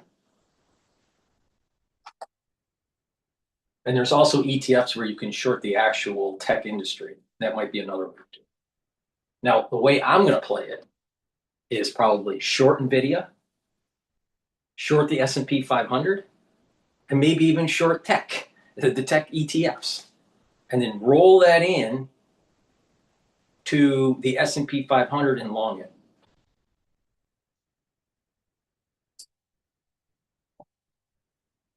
Easiest answer you could come up with. This event that's going to take place, if the 40-60% chance comes to fruition of a 25% decline in the S&P 500, you can get a very good return if you do what I just said and not be a victim of the system. There are many people that were victims of the system during the dot-com days, during Lehman, but with social media, people are a little bit more focused on managing their money, tactical moves versus passive moves.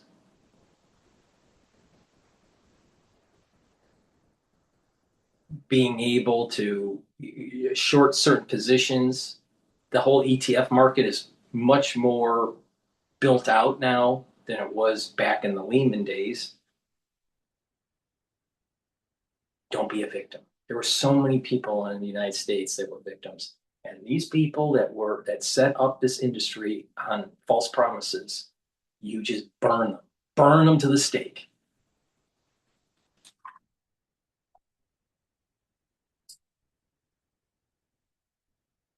To the question of who is going to monetize this stuff? Because if Meta had all those engineers and they had all of the resources, and they are deciding, no, we're not going to monetize AI ourselves with a front-end product, who's going to do it? Will it be OpenAI? Will it be Anthropic? I mean, what do you think? Well, I said on Twitter a few weeks ago, you know that we're at the end when Anthropic buys compute from Meta. I think that if we see a deal signed with OpenAI or Meta or Anthropic and Meta, we're at the end. They're out of ideas. Because right now, there are no large buyers of compute other than OpenAI and Anthropic. Meta was the other one. This whole time I've been saying, wow, Meta has no AI story. Meta doesn't really have a use for this compute. Turns out that Meta has no use for this compute because they don't have an AI story. So this will be actually an interesting demonstration of how much actual compute demand there is. Because Meta, I don't imagine uses much of it. And they have a large amount. They have almost as much capacity as, I think, Microsoft. They were one of the largest buyers of H100s and H200s at the beginning. They're building that vast Harvardian data center, which PIMCO owns most of the bonds of, which is interesting. It's great to hear where our retirement funds are going. But it's weird, though. I thought that they needed all this compute. I thought it was very important they had this compute. And it just makes me wonder whether they ever had a strategy. Right. If people want to say, oh, their strategy failed, I don't think they had one. I think that they just bought all the compute because that's all Mark Zuckerberg can do. He sees someone else do something and he goes, I'm going to do that. And now he's becoming what? A really big, boring cloud infrastructure provider? I mean, it's also the question of how much money they'll make of this, because I've seen some fanciful projections, some truly ludicrous ones of people saying they'll get $20 billion a gigawatt. That has no precedent. Because Oracle, which is building Stargate Abilene, the 1.2 gigawatt, these 880 megawatts of critical IT for OpenAI, they're only expecting to make about $10 billion a year from that once it's fully built. So, okay, let's say that Meta gets lucky and makes $15 billion a year from their capacity. All right? I mean, for how long? Who can afford that? Because really the answer is OpenAI and Anthropic. No one else is buying that much. I think Jane Street is getting 100, 200 megawatts maybe, but who are the other large buyers? Because there certainly isn't an aggregate of gigawatts of capacity demand. And this is the larger point I've been making about the build-out, which is that the demand does not exist at scale, and the largest consumers are two bulbous failed sons that only lose billions of dollars. And I don't know. Here, this is perfect. The way he's saying this is perfect. Most of the compute that's being used are by 2 or 3 big corporations. And their AI business model is failing. And the smaller customers don't come anywhere near to the need of that type of level of computation. Now, what might happen is when this all blows up, compute becomes so cheap that the end smaller customers use it more often because the tokens are inexpensive. If tokenization is inexpensive, then it'll take off in corporate America. But that's the reason why the internet took off, because it was relatively free. Once you had a broadband connection that you paid, Comcast or whoever your provider was, the internet was free for you. Now you could, pay for a subscription for something that is behind a paywall, but that was a different story. But the internet, the flow, was free. Having AI computing for you needs to be inexpensive, or corporations aren't going to use it.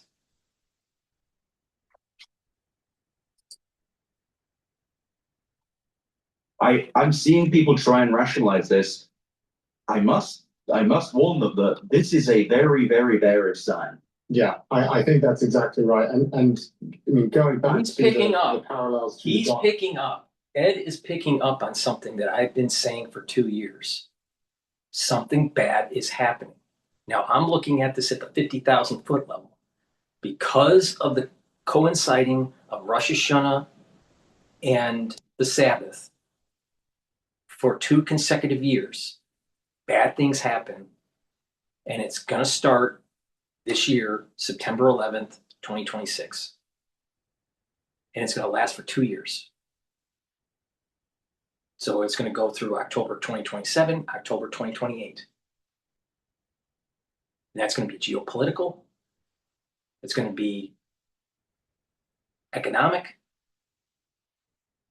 It will deal with health, your physical health. The environment's going to change. Food supplies will change. These are major things that are coming here. And people at the individual bucket level, they're picking up on this. I've been picking up on the big picture here. And now you zoom in and you can start seeing our health is affected by the crisis that we had, and there's going to be another pulse that happens, because as antibodies start to wane, there's going to be another pulse at about the 10-year mark. Well, the 10-year mark, depending on when you took it, that you're talking about 2030, 2029, right? So there's something bad is coming here. And as it starts to wane, people start to have problems with their system. Food shortage, changes of the climate because of El Nino, when some areas are too wet. So crop yields could go down. Some areas are too dry. Crop yields can go down. Now, in some regions, crop yields may go up. But in the aggregate, crop yields are probably going to be stressed. So all these things are happening at once.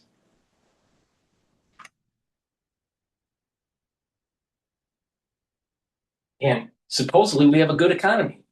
But you ask the average person, they can't afford anything. So you have inflation as another problem. And to bail this out, to bail the economy, you're going to have fiscal stimulus, so more debt, more inflation, and you're going to have the Federal Reserve lowering rates and pumping in more money, more inflation. So it's going to be even worse. It's crazy. bubble. I mean, the trouble that we keep running into is we keep hearing that there's all of this demand for computing, there's all of this demand for chips, which there is, which is why the prices of this stuff are going up. But when you go to the demand for the AI products on the front end from the consumer perspective, or from a B2B perspective, yes, they're technically spending money on this thing, but not nearly enough compared to the losses that we have seen and you've reported on from Anthropic and from OpenAI. And so it does certainly seem that this is an admission of that point. I mean, you really think that if someone was going to figure out how to make AI an extremely profitable consumer product or business-to-business product, Meta would be that company. But they have decided with this move, it seems, that they can't figure it out. And we'll see what happens. We'll see if they maybe go back on this. This is kind of initial reporting. Just going to that phrase, though, excess compute. That's a crazy phrase to hear. And that was exactly what was written in the article, that there is excess compute, and that's why they're making this move. I mean, what do we know about compute supply? I thought that there was no excess. I thought that we were completely constrained. So based on my analysis across all of these companies, I would say 80% of all AI compute is owned by or used by OpenAI or Anthropic, with the rest of it being Meta. They have those multi-billion-dollar deals. I actually thought they are also doing 1.2 gigawatts with Crusoe. Just slipped my mind there. So what's happening is it's a mirage of demand. What it is two large companies are taking up an absolute crap ton. They're buying anything they can get, leaving scraps for the rest of us. Well, not me, but you know what I mean. So these companies taking up all this space. So of course the success compute. Meta isn't using it. I don't even think Microsoft is using all of their compute. I don't think anything that's being, like Google recently also said, or it's reported that Google couldn't give Meta all of the access they needed for Gemini. And because of capacity constraints, and people were saying, well, that's a bullish sign because it shows the demand. No, it's Anthropic. It's all Anthropic. Anthropic is just rapacious in their demands for compute. So the excess compute is whatever is left over, the dregs that are left over from Anthropic and OpenAI. So I think that at the moment there are large bumps of compute that enter the market, such as Meta leasing. It really comes down to how much they lease. If it's 10% or 30%, maybe. If they do more than 50%, this is just going to flood the market. Because aggregate customers, I've really looked. I've done a lot of analyses on this. I've looked. I can't find companies providing inference or people paying for AI compute in anything more than tens or maybe $100 million a year in spend. The demand is not there. And that was before we got to this weird thing where, everyone's cutting back. There's the UBS study that said 60% of organizations are token minimizing. They're limiting their token spend. We're not in a supply constraint situation. It's that just two companies are taking it all up. And if Meta dumps this onto the market, oh boy, we'll finally get to see whether we're truly in a supply chain crisis. It's really just having two oaks taking it all up. Yeah. Just thinking about how this might end if it is true that the ROI or that the business model doesn't work. This has been your contention. That's what you've been saying for a long time. I mean, I just think about how it would play out and who would get hurt.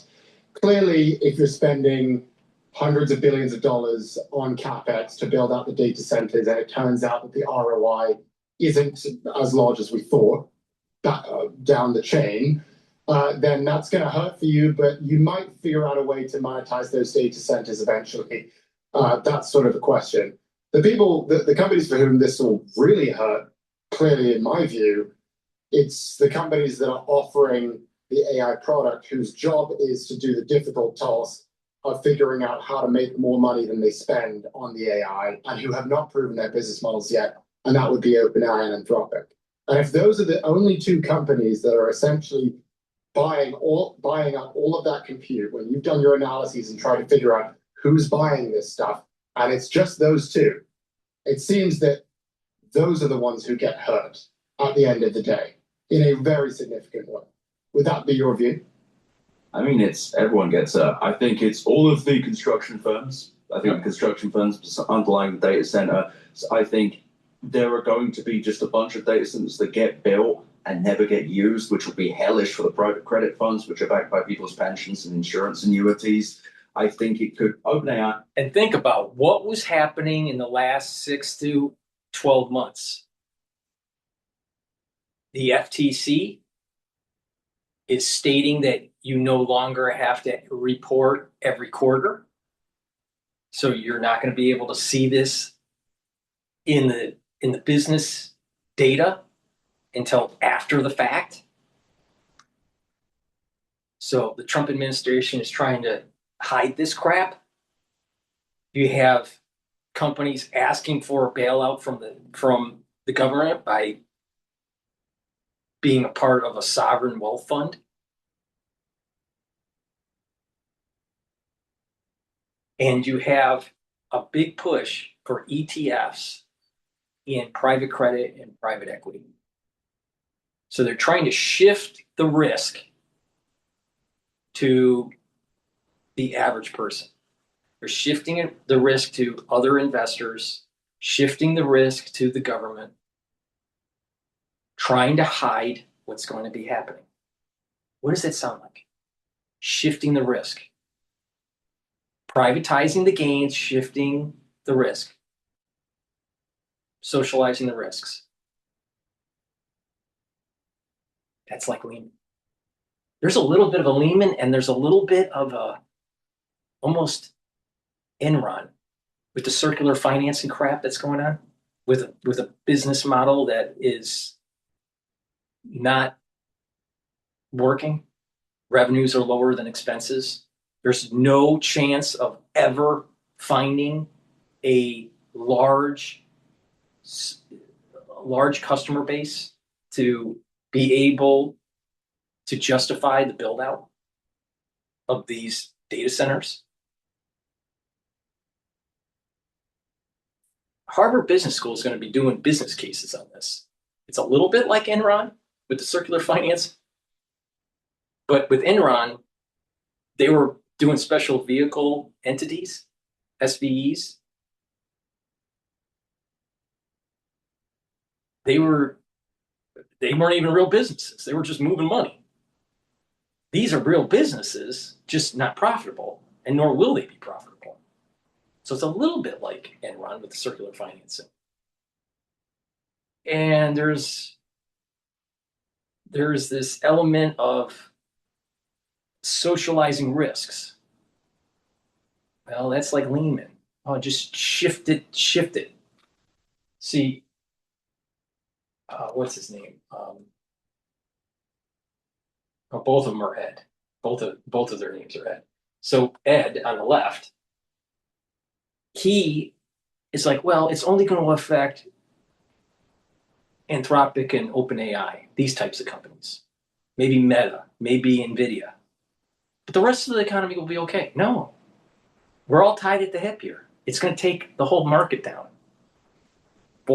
There's going to be a 40 to 70% chance, or 40 to 60% chance of a severe decline in the S&P 500 of 25%. And that's going to happen. That could happen in 2027. A 40 to 60% chance. It's going to take down everybody.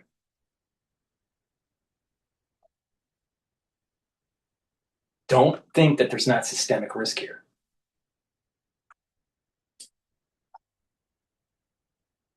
Anthropic will be able to find the compute they need, but then they will run out of money, and then that will leave all of this compute sitting fallow. I think that this still hurts Meta, because look, if Meta drops all this compute onto the market and they can't sell it, that's also bad.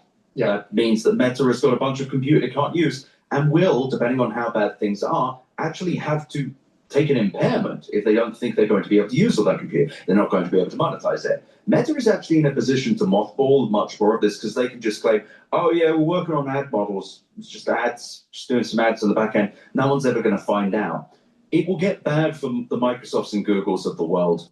And I think that the apocalyptic conditions that there will be, if I'm right, will be quite severe. I think we're going to see a lot of incomplete data centers. I think we're going to see data centers that just cannot pay. They'll be assumed by lenders. And if that happens at scale, it's going to affect anyone who's invested in this. It's going to affect the Japanese stock market because of SMBC, Sumitomo Bank, two of the largest banks in Japan, who are heavily levered in the data centers. I think the spread of this will be hellish, but it's going to kill the neo clouds. Yes. I'm so tired of people on Twitter being like, oh, Nebius and Iron, they're so good. No, they're all invested in by NVIDIA. They're all backstopped by NVIDIA. Yeah. And their customers are Microsoft for OpenAI, Anthropic, and Meta. Yeah. So it's just, I don't think people realize how bad it is. There's not enough small businesses needing the compute. It's that simple. Now, when there's mass destruction in this industry, if the server farms stay in business, they will have to lower their prices so low that maybe companies like OpenAI and Anthropic, where they're not trillion-dollar companies, they're maybe $100 million companies. And they have a revenue structure that allows for a 30% margin compared to their costs. But it's just not there. It doesn't even come close. There has to be mass destruction of this industry. It's gonna be pretty. Right. I'm not even saying that this is not a bit. This is just, if the demand is not there, there is allegedly over 100 gigawatts of compute capacity under construction. Yeah. If we can only sell 6 gigawatts, if there's only demand for 6, and that demand is mostly coming from 2 unprofitable companies that pretty much only make money because of a hype cycle and also subsidizing a lot of their products, what does that look like in the future? It looks like a disaster. And unlike the dot-com bubble, there is no useful infrastructure here. AI GPUs do not have other monetizable use cases anywhere near even a fraction of what's being promised of AI. Final question for you before I let you go. Some news has occurred since I last had you, specifically OpenAI reportedly delaying their IPO. I have a tinfoil hat theory that the reason they did that is because of you, specifically the financials that you leaked on OpenAI and kind of the shitstorm that caused. Reactions to OpenAI apparently not going to go public in 2026 anymore. Rat-a-tat-tat. That's what happens when people see your stinky numbers. I'm serious. My tinfoil hat theory is that OpenAI's numbers in their S1 differed from mine. I don't mean fraudulently, just to be clear. They just presented them in a different gap variant, or they just didn't show all of them. I also think that just there was a very large, loud discussion of the numbers. I don't know. I imagine because the whole reason that they delayed per the Times that they say was their advisors wanted to get $1 trillion valuation and they couldn't. That's very bad because Right, exactly. they lost valuation. What it is that they created a company and they think, and they created a company, they've invested in it, and their take on this must be at a certain amount. And they're not looking at what's the real value of the corporation. They're just throwing a number out there and saying, that's what we want. And not looking at what's the real value. The real value is actually negative.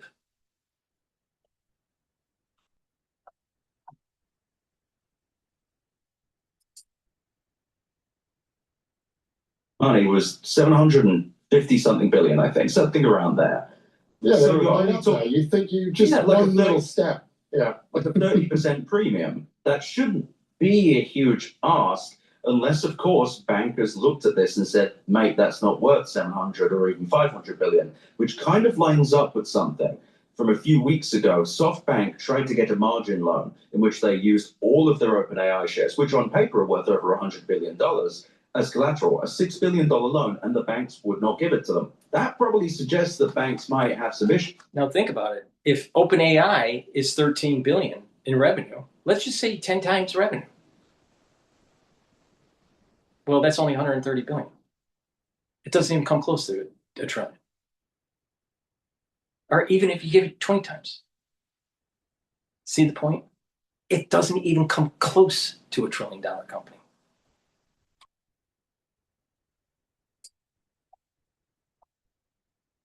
Good thumb. And people will say, well, Anthropic will be fine. Anthropic is exactly the same kind of business. They run in the same way. Oh, they use the enterprise more. Everyone's on the enterprise now, even OpenAI. So my reaction here is, I don't think the future is going to be better for these companies to list at. And I think that this is, I don't know if OpenAI ever goes public now. Maybe they will. Maybe they slop this thing out there. Maybe they find a weird way in. But I don't know. If they want $1 trillion, it's very clear that valuation isn't realistic, at least at this point in time. Well, it's a shame because I was looking forward to seeing those financials. That was going to be my Super Bowl. Well, And eventually when it that's happens, one. yeah, that's one. When it happens, you and I will have to do some live stream or something and react in real time, but we'll have to wait. If it ever happens, we'll see. Ed Zittrain is the author of the Where's Your Ed At newsletter and host of the Better Offline podcast. Ed, appreciate your time. Thank you. Thanks for having me.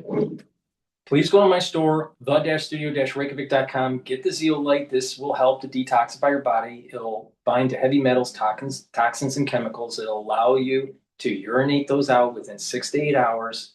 Take it every day. And it's a great way to improve the immune system and your endocrine system. You can also detox through taking the gladiator barley or the heirloom barley. Gladiator barley will help to build muscle, detoxify your body, soak up free radicals, and bring down inflammation. And when you do that, you're helping your immune system and your endocrine system, brain function. You'll be able to recover after a workout. Heirloom barley is very similar to the gladiator barley, except it doesn't focus on building muscle. It just focuses on the detoxification, bringing down inflammation, soaking up free radicals. And again, that's really important to help slow down the aging process. So please go to my store and get the barley or get the zeolite, or you can stack them. Please go to my store, the-studio-reykjavik.com. All right.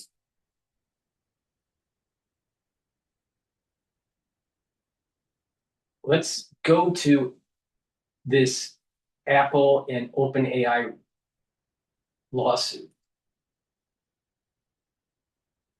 I needed 10 sequin cowboy hats for a bachelorette party. But what did I get? What the? But then everything was just resolved. Return label in my email. Order tracked. Thanks to nice AI agents.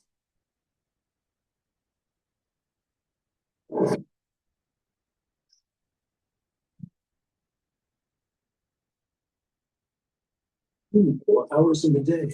Ed Ludlow, host of Bloomberg Tech, joins us now here in New York for more on the two giants' relationship souring. This is kind of a window into what you've talked so much about, this war for talent in Silicon Valley right now, centering on AI. Yeah. Interesting to mention those names: Tan, Johnny Ive, legends kind of Apple's hardware operation, have been brought over to OpenAI to work on new products there. What does this story say about that broader fight that's taking place? Well, I mean, this is a big story, and I would say probably actually as much about Silicon Valley's look to the future of hardware as much as it is the people.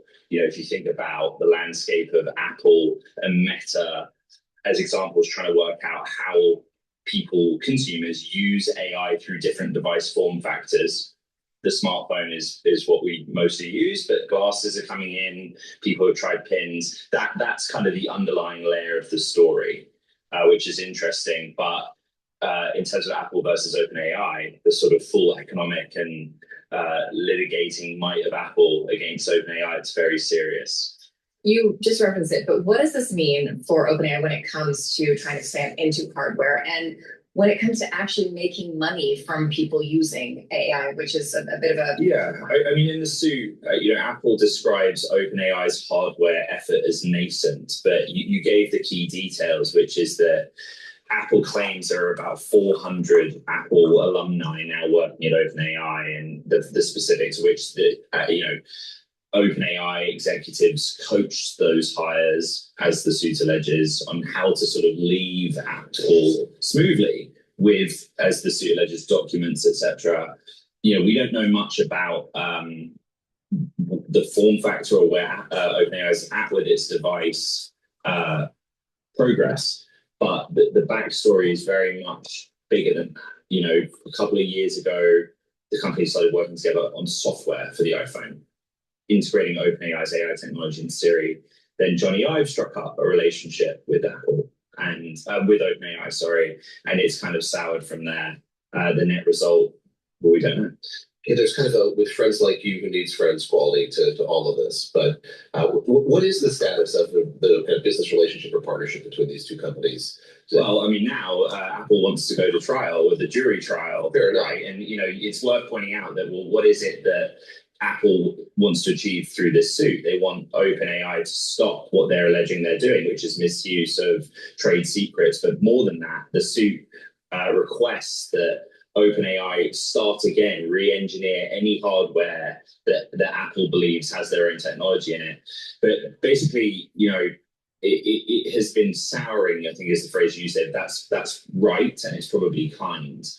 There was a middle ground or a middle stop between Apple's developer conference 2 years ago, where Sam Altman was there, and Apple executives were calling OpenAI the leader in the field, and they started this work on the software side, to OpenAI being very frustrated with Apple because they felt that Apple wasn't moving on the things that initial agreement had put in place. I want to point out one piece of reporting that is important. Apple had made an attempt to get OpenAI to change this behavior outside of court and basically cease and desist. And clearly that was some months ago and that didn't work. So now we await next steps. So that's what Apple wants. But it's so interesting to me because this is, it solidifies kind of the environment in Silicon Valley, right? But this is nothing new. Like you can think back to like GE competitors doing this, and any big successful company, I feel like this always happens. You're the trendsetter, you're the gold standard, and then people. OpenAI is not profitable. And they need a device that they may be able to sell the device and have a subscription to the device to get some revenues. And Ives is a perfect fit to create a form that people would buy that would bring AI to the everyday agent level. So you're walking around, right? And Apple is positioned the best in any company to merge that software, hardware component than OpenAI. And what's happening here is OpenAI is trying to get what is Apple really developing in-house so we can get to market and compete. It's very similar to the stealing of the operating system, where Microsoft stole the operating system from Apple. So Apple is a little concerned about this because there's a historical precedence. Also, Google stole information about what was going on with devices like the iPad and the iPhone. So I think Apple should sue. And OpenAI needs to fail. It needs to fail.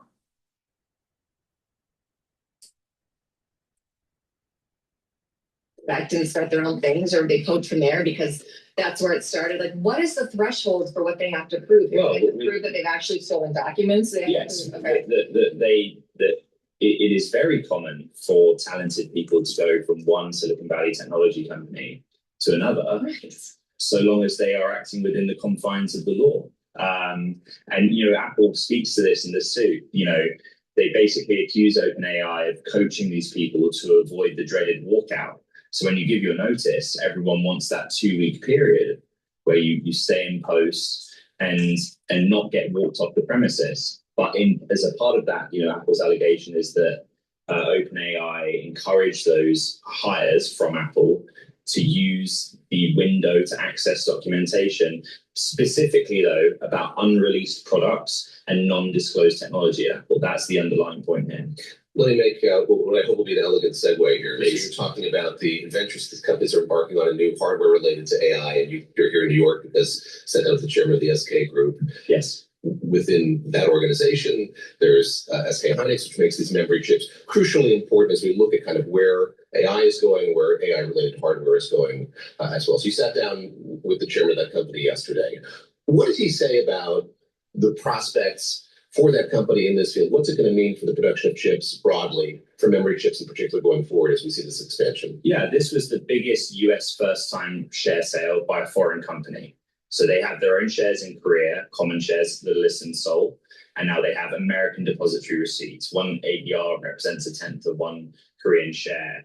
but it set records. They raised money for a reason. They need to build more capacity for memory chips that go into consumer electronics, like Apple makes with the iPhone, but more critically in the AI age, high bandwidth memory, which is lots of layers of DRAM memory into data centers. And the biggest takeaway for me from that is, despite their best efforts and being on the hook for hundreds of billions of dollars, they say their supply may never catch up with the growing demand.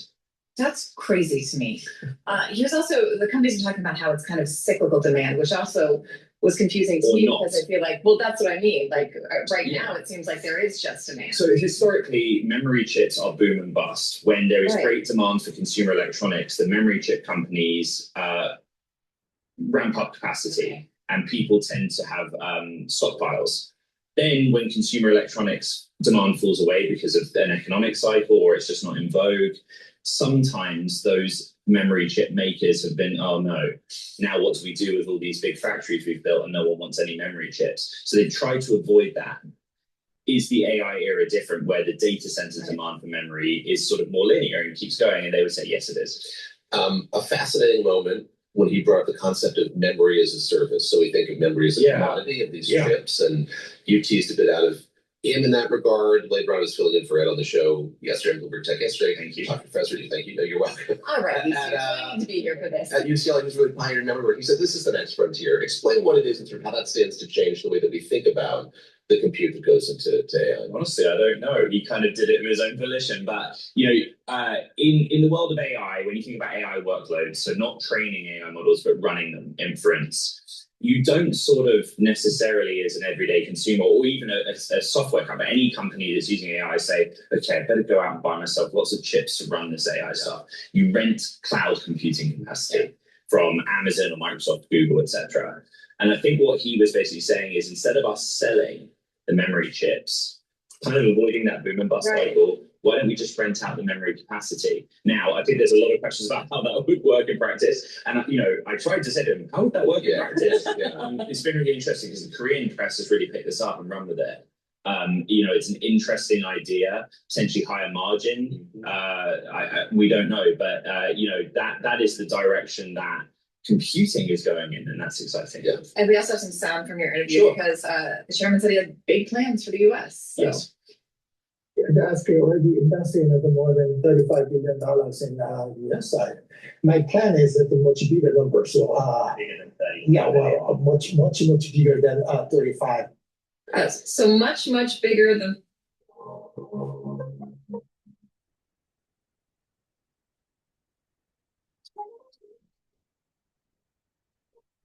So much bigger than 35 billion. Much. What is he teeing up? Yeah, I right now, again, SK, they have 60% market share basically in high bandwidth memory, these data center memory chips we've been talking about. In Korea, they've committed hundreds of billions of US dollars to expand their domestic capacity, Here in the US, across SK Group, to date, 35 billion. So they raised $26.5 billion selling US listed shares. Kind of seems like nothing in the grand scheme of things. But this is where the customers are, right? NVIDIA is the biggest driver of HBM adoption. For every one NVIDIA GPU, there are 8 corresponding HBM chips. So if NVIDIA is going up like that, it's logical that so would SK. So they know that's a part of it. They need to have capacity here to serve the data center build out in the United States. He just didn't give me a dollar figure. Imagine if he had. Yeah. We sent a red headline on the Bloomberg Tunnel with that because it's a very important political thing as well, right? This nation and this administration has been very proactive in getting outside capital to commit to building things here in America. Kind of a minute left. So you say that they have the largest share of high bandwidth memory production. There's Micron, there's Samsung as well. We had Howard Lutnick, the Commerce Secretary, talking about his desire for Samsung, SK Hynix to do more here in the US. How resonant is that? And when you listened, and you asked about politics explicitly, his relationship with the Trump administration, what's your read on kind of the resonance of calls like that from the Trump administration to do more here in the US with a company like SK Hynix? Yeah, and if you expand it beyond memory, TSMC as well. The world is highly dependent on Taiwan for the production of the latest chips on the logic side, GPUs, compute. That is a security risk, many would say. So there's a great willingness to invest in America. The president been a good deal maker, but the debate that exists is, would they ever, Samsung, TSMC, bring their latest and greatest to America prior to bringing it to Korea or Taiwan? That seems unlikely. So you're waiting for the great American champion to crack the technology side. But yeah, that is the direction of travel. And we've only got about 30 seconds left Sure. before we have to send you on your way back home. So what other stories should we watch on your beat? What are you looking at coming up? Earnings, technology company earnings, and all the American public needs to know this weekend is how much money did they spend on AI, and now how much money comes out the other side. Like, what's the net result of all of this spending? This quarter seems like that will be more in focus. And we'll have more resolution on, as we approach 2027, what the probability of this AI correction will be. Now, like I said, at this moment in time, there's a 40 to 60% chance of a 25 to 30% S&P 500 decline in 2027 because of the AI bubble. There's a 15 to 20% decline. What was the probability for mild decline? Mild decline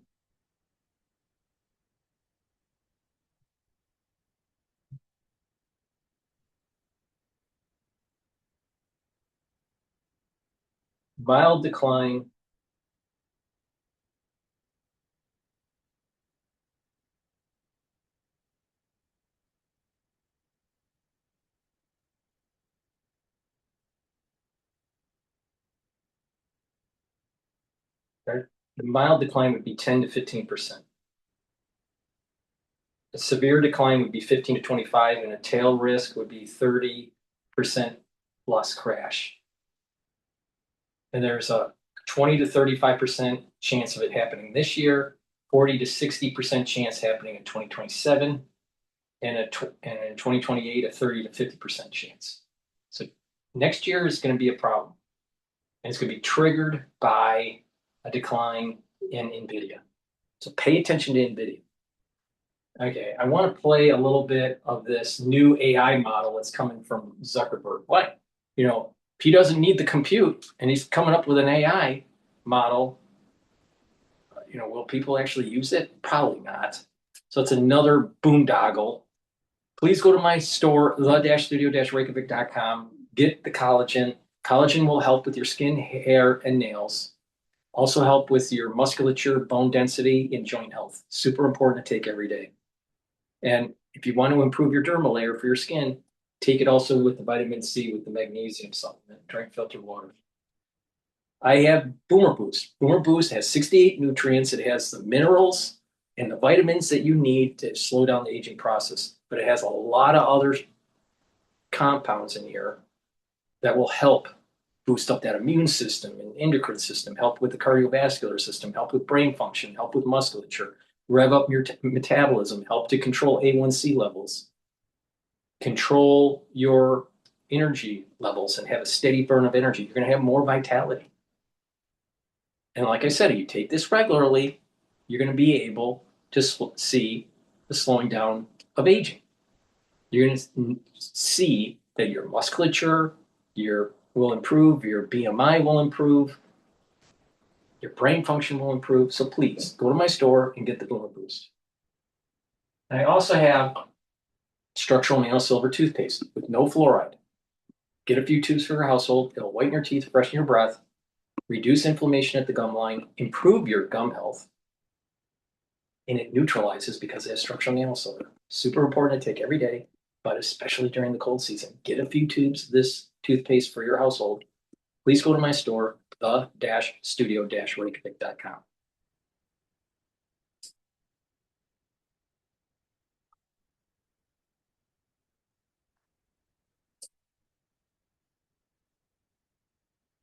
CEO Mark Zuckerberg told Bloomberg News that Spark 1.1 includes a new paid tier for developers. Well, let's get more on this now with Bloomberg's Kurt Wagner, who spoke with Zuckerberg. Kurt, give us some of the finer details. What did Mark tell you? Yeah, I mean, this is a model that is an updated MuseSpark. MuseSpark was already out. This is MuseSpark 1.1 is mentioned. But I think the big thing here is that for the very first time, they're going to, sell access to this model to businesses and developers. They have that API that we've sort of been waiting for, that a lot of the other AI companies already offer. And so this is People are using Facebook less often. They're concerned about revenues. They're coming out with all these products to make sure you're plugged into their company so they can sell ads or data about you to advertisers. And here's another revenue stream. Zuckerberg has wasted so much money of Facebook. It's amazing. The shareholders should just throw them out.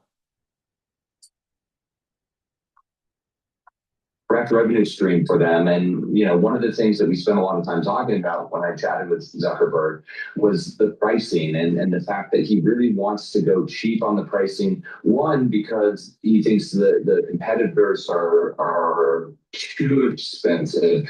Two, because he's trying to get this model into as many hands as possible. And the cheaper he does that, the cheaper he makes it, the more likely that is to happen. So this is very much a classic meta strategy, make things as cheap as possible for as much distribution as possible. So on one hand, they have this new way of generating revenue with this AI model. And Kurt, you and the team also learning earlier in the month that they're also now setting up a cloud business too to sell AI compute.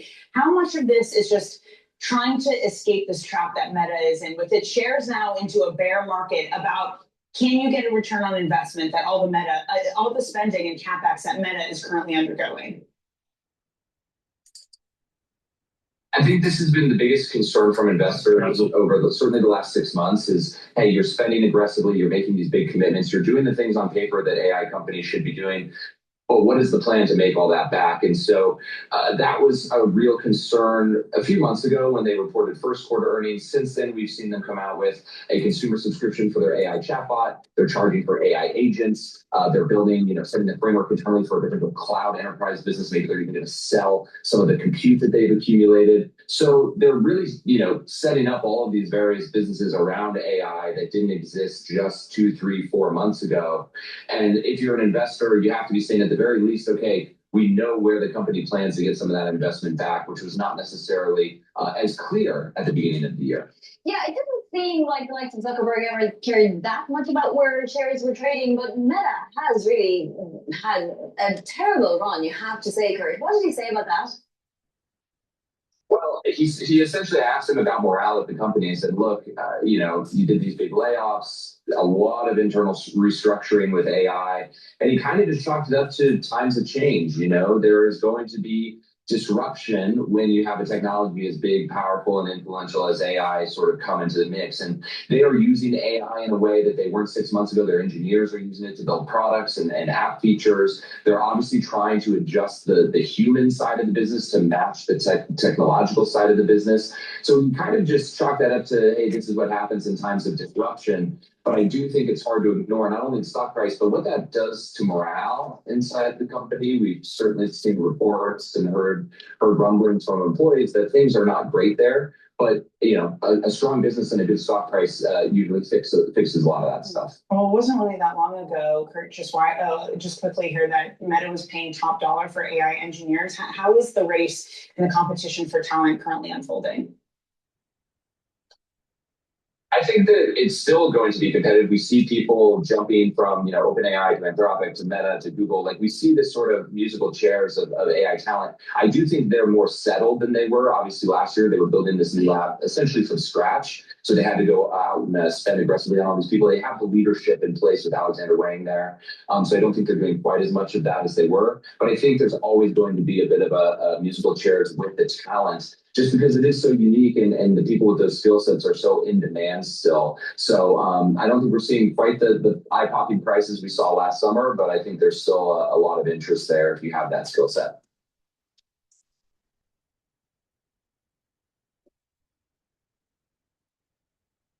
All right, next video. OpenAI Anthropic are essentially looking to build medieval fortresses with huge walls. They say, come into our fortress and you'll be safe here. To the Goldman Sachs of this world and the JP Morgans, etc. All right, let's listen into. There are two types of economies, AI and everything else. Trying to figure out to me, it's two economies, right? The AI-driven data center compute build-out economy and the rest of the economy. And that's been firing on all cylinders, right? The data centers, compute just being built everywhere. Prices are able to be, ramped up and companies are accepting it. I think you saw some of the first cracks last Thursday when, for the first time, Zuckerberg said Meta might actually sell some excess compute. And we went from a world where the only mistake you could make is not having enough compute to maybe being able to sell it. To me, that's the real question here is, we know the next 6 months, year are all looking good on this. But will people start questioning where they want to be 2 years from now? That to me is the biggest risk to the market, is some change in compute. And it is kind of funny though, you point that out. And some of these compute kind of companies have already sold out very hard. So some of that is getting priced from the market, but I think there's more risk, and I don't see how the rest of the market of the economy does well if the compute starts fading. That compute spending is such a huge driver.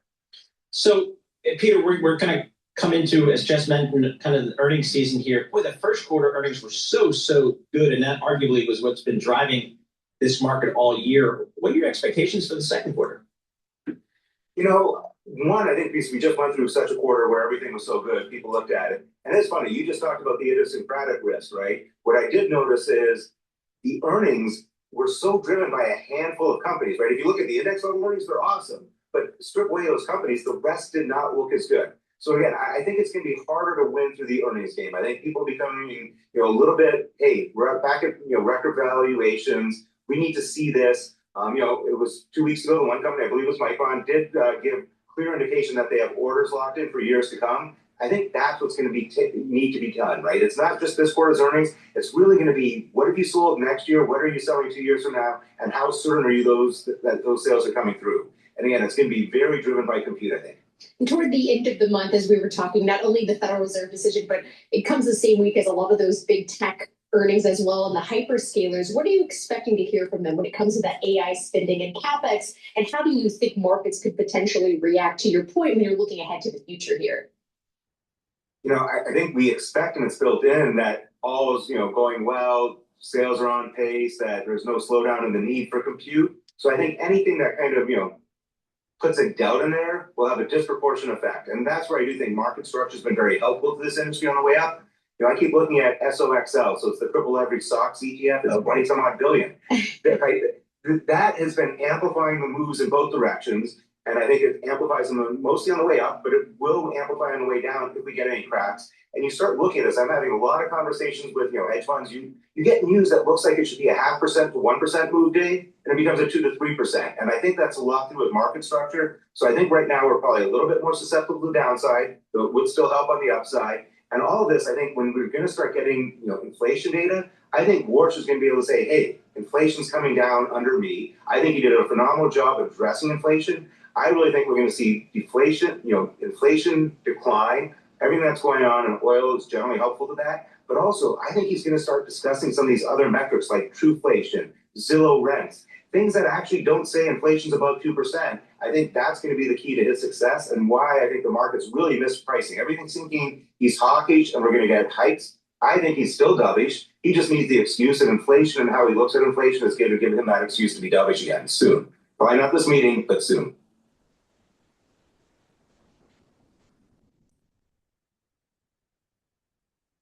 Please go to my store, the-studio-reykjavik.com, and get the Renew or the tube form of structural nanosilver gel. Use either one the same way. You can use it as a topical, daily topical. You can put it on a cut. It'll help to heal the cut quicker. You can use it to mitigate the cold season and the allergy season. Lightly coat your nostrils. It stays active for 5.5 hours, and it helps to neutralize because that's structural nanosilver. So get the Renew or the structural nanosilver tube version. Make sure you use discount 5 and you get $5 off. And I have Max 35, Max 14, and Cleanse. Max 35 is at 35 parts per million. Cleanse is at 30 parts per million. Max 14's at 14 parts per million. They're at different price points, but you take them the same way. And what they do is boost up your innate immune system. Take a teaspoon of this a day, swish it in your mouth, gargle about 20 seconds, and then swallow. What this will do is neutralize and improve your oral cavity, improve your oral pharynx, maintain your mucosal barrier, and help the health of your epithelial cells. This will boost up your innate immune system. And when you have a better innate immune system, you're not getting as sick as often. You can do this to fight the cold season and also the allergy season. It'll help to neutralize allergens. So please go to my store, the-studio-reykjavik.com, and then get the Max 35 Cleanse or Max 14 and boost up that innate immune system. I've been doing this protocol for over 6 years every day, teaspoon a day, every day. Please go to my store, the-studio-reykjavik.com. All right, we're going to play one more video. It's dealing with the CEO of Palantir Carp, and he's talking about AI.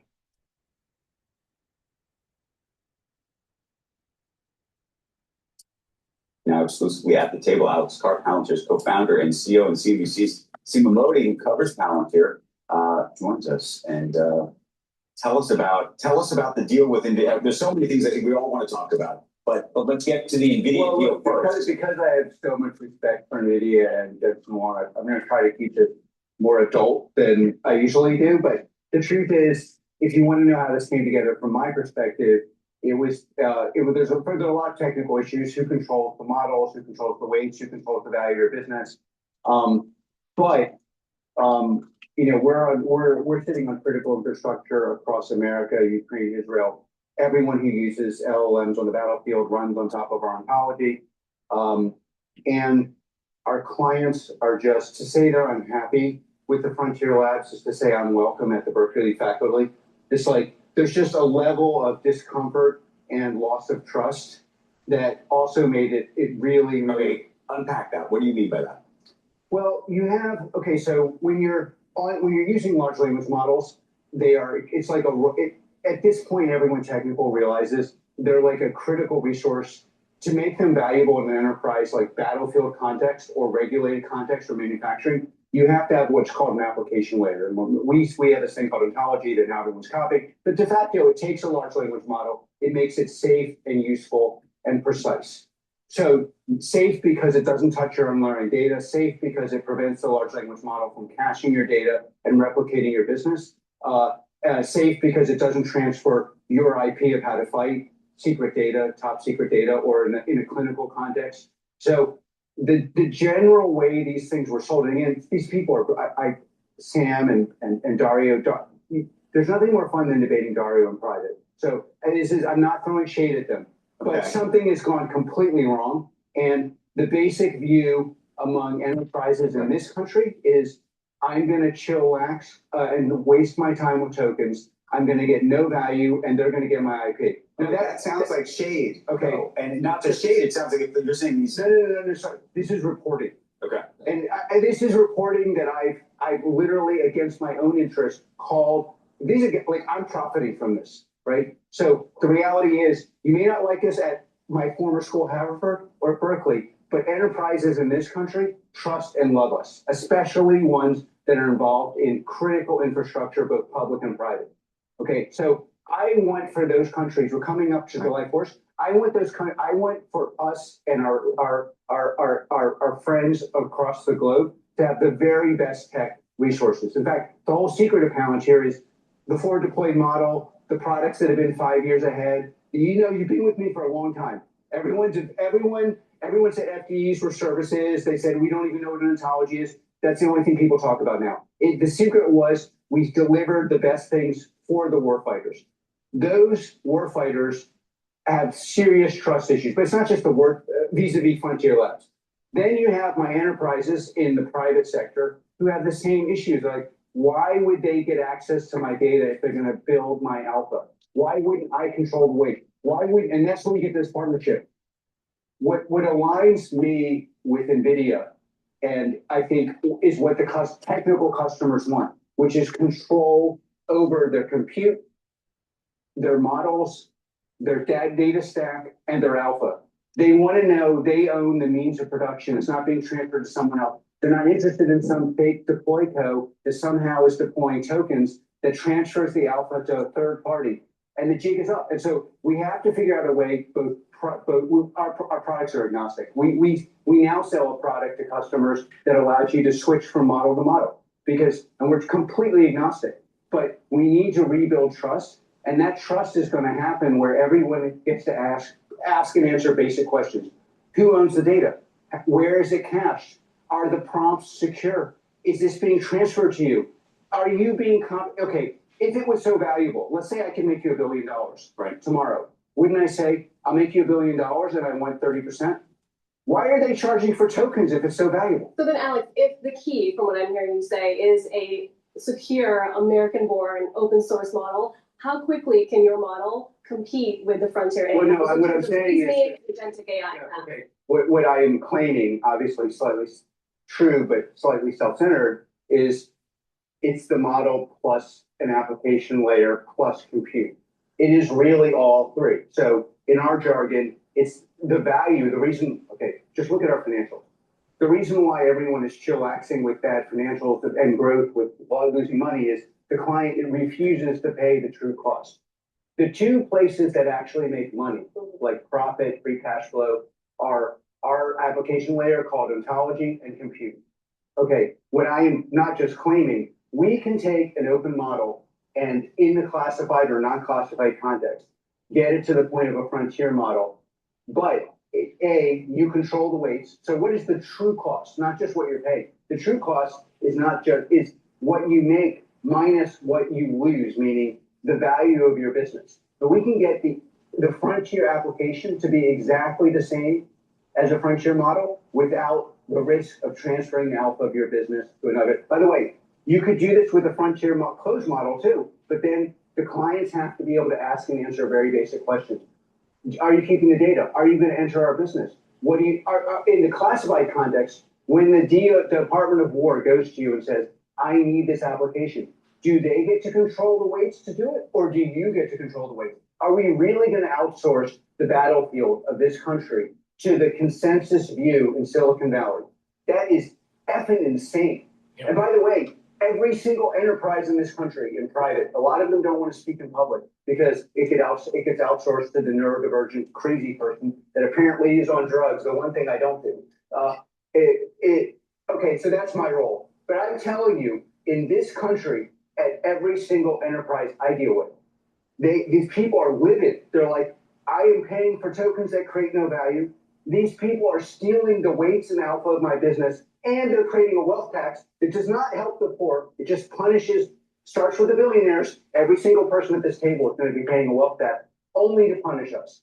And the reason for it is because these models have been completely irresponsibly oversold. And the sell is, it's dangerous for everyone, which is why I can give it to all your adversaries, but I can't give it to the Department of War, or I can't safely give it to an enterprise in this country without being certain that the alpha of that business could transfer to this model tomorrow, i.e. I have no business, no job. You sound pretty angry. No, this is the voice of American business that is being channeled through me. And I'm telling you, it is absolutely a problem for this country because we are on the cutting edge of every single AI technology. But if you're going to triply oversell something, and by the way, the enterprises are just tired of it. But by the way, just a minute. I want everybody watching this to test what I'm saying, especially investors who think somehow this is working. Electricity is the biggest energy theme in the 21st century. We really are entering a new age. You need to balance supply and demand.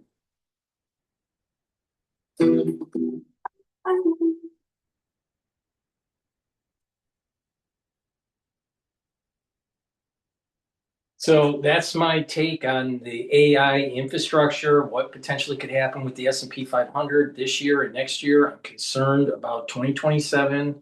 There's a 40 to 60% chance of a decline. And that decline could be as bad as a 25 to 30% decline of the S&P 500. And it could be triggered by the failure of OpenAI or NVIDIA. And so pay attention to the news, pay attention to NVIDIA's investor meetings, what they release for their financials, pay attention to what's going on with OpenAI and their affordability. Can they pay their debt? But the dominoes potentially could start falling this year. But I don't think that the actual hit in the S&P 500 will happen until next year. I still have a long-term target of 7,800 for the S&P 500 to maybe 8,000, but I'm very concerned beyond that. We'll continue to be talking about this subject matter on a daily basis, but there seems to be problems with the overbuild out. And this desire by OpenAI to be $1 trillion company, yet they don't even have revenues that come even close to that. And the circular financing that's taking place within the industry. It's a little bit like Enron. It's a little bit like Lehman. So when this thing all blows up, there's going to be a major business case that HBS, Harvard Business School, will be doing on what went wrong. Please go to my store, the-studio-reykjavik.com. Thank you for listening and have a nice day.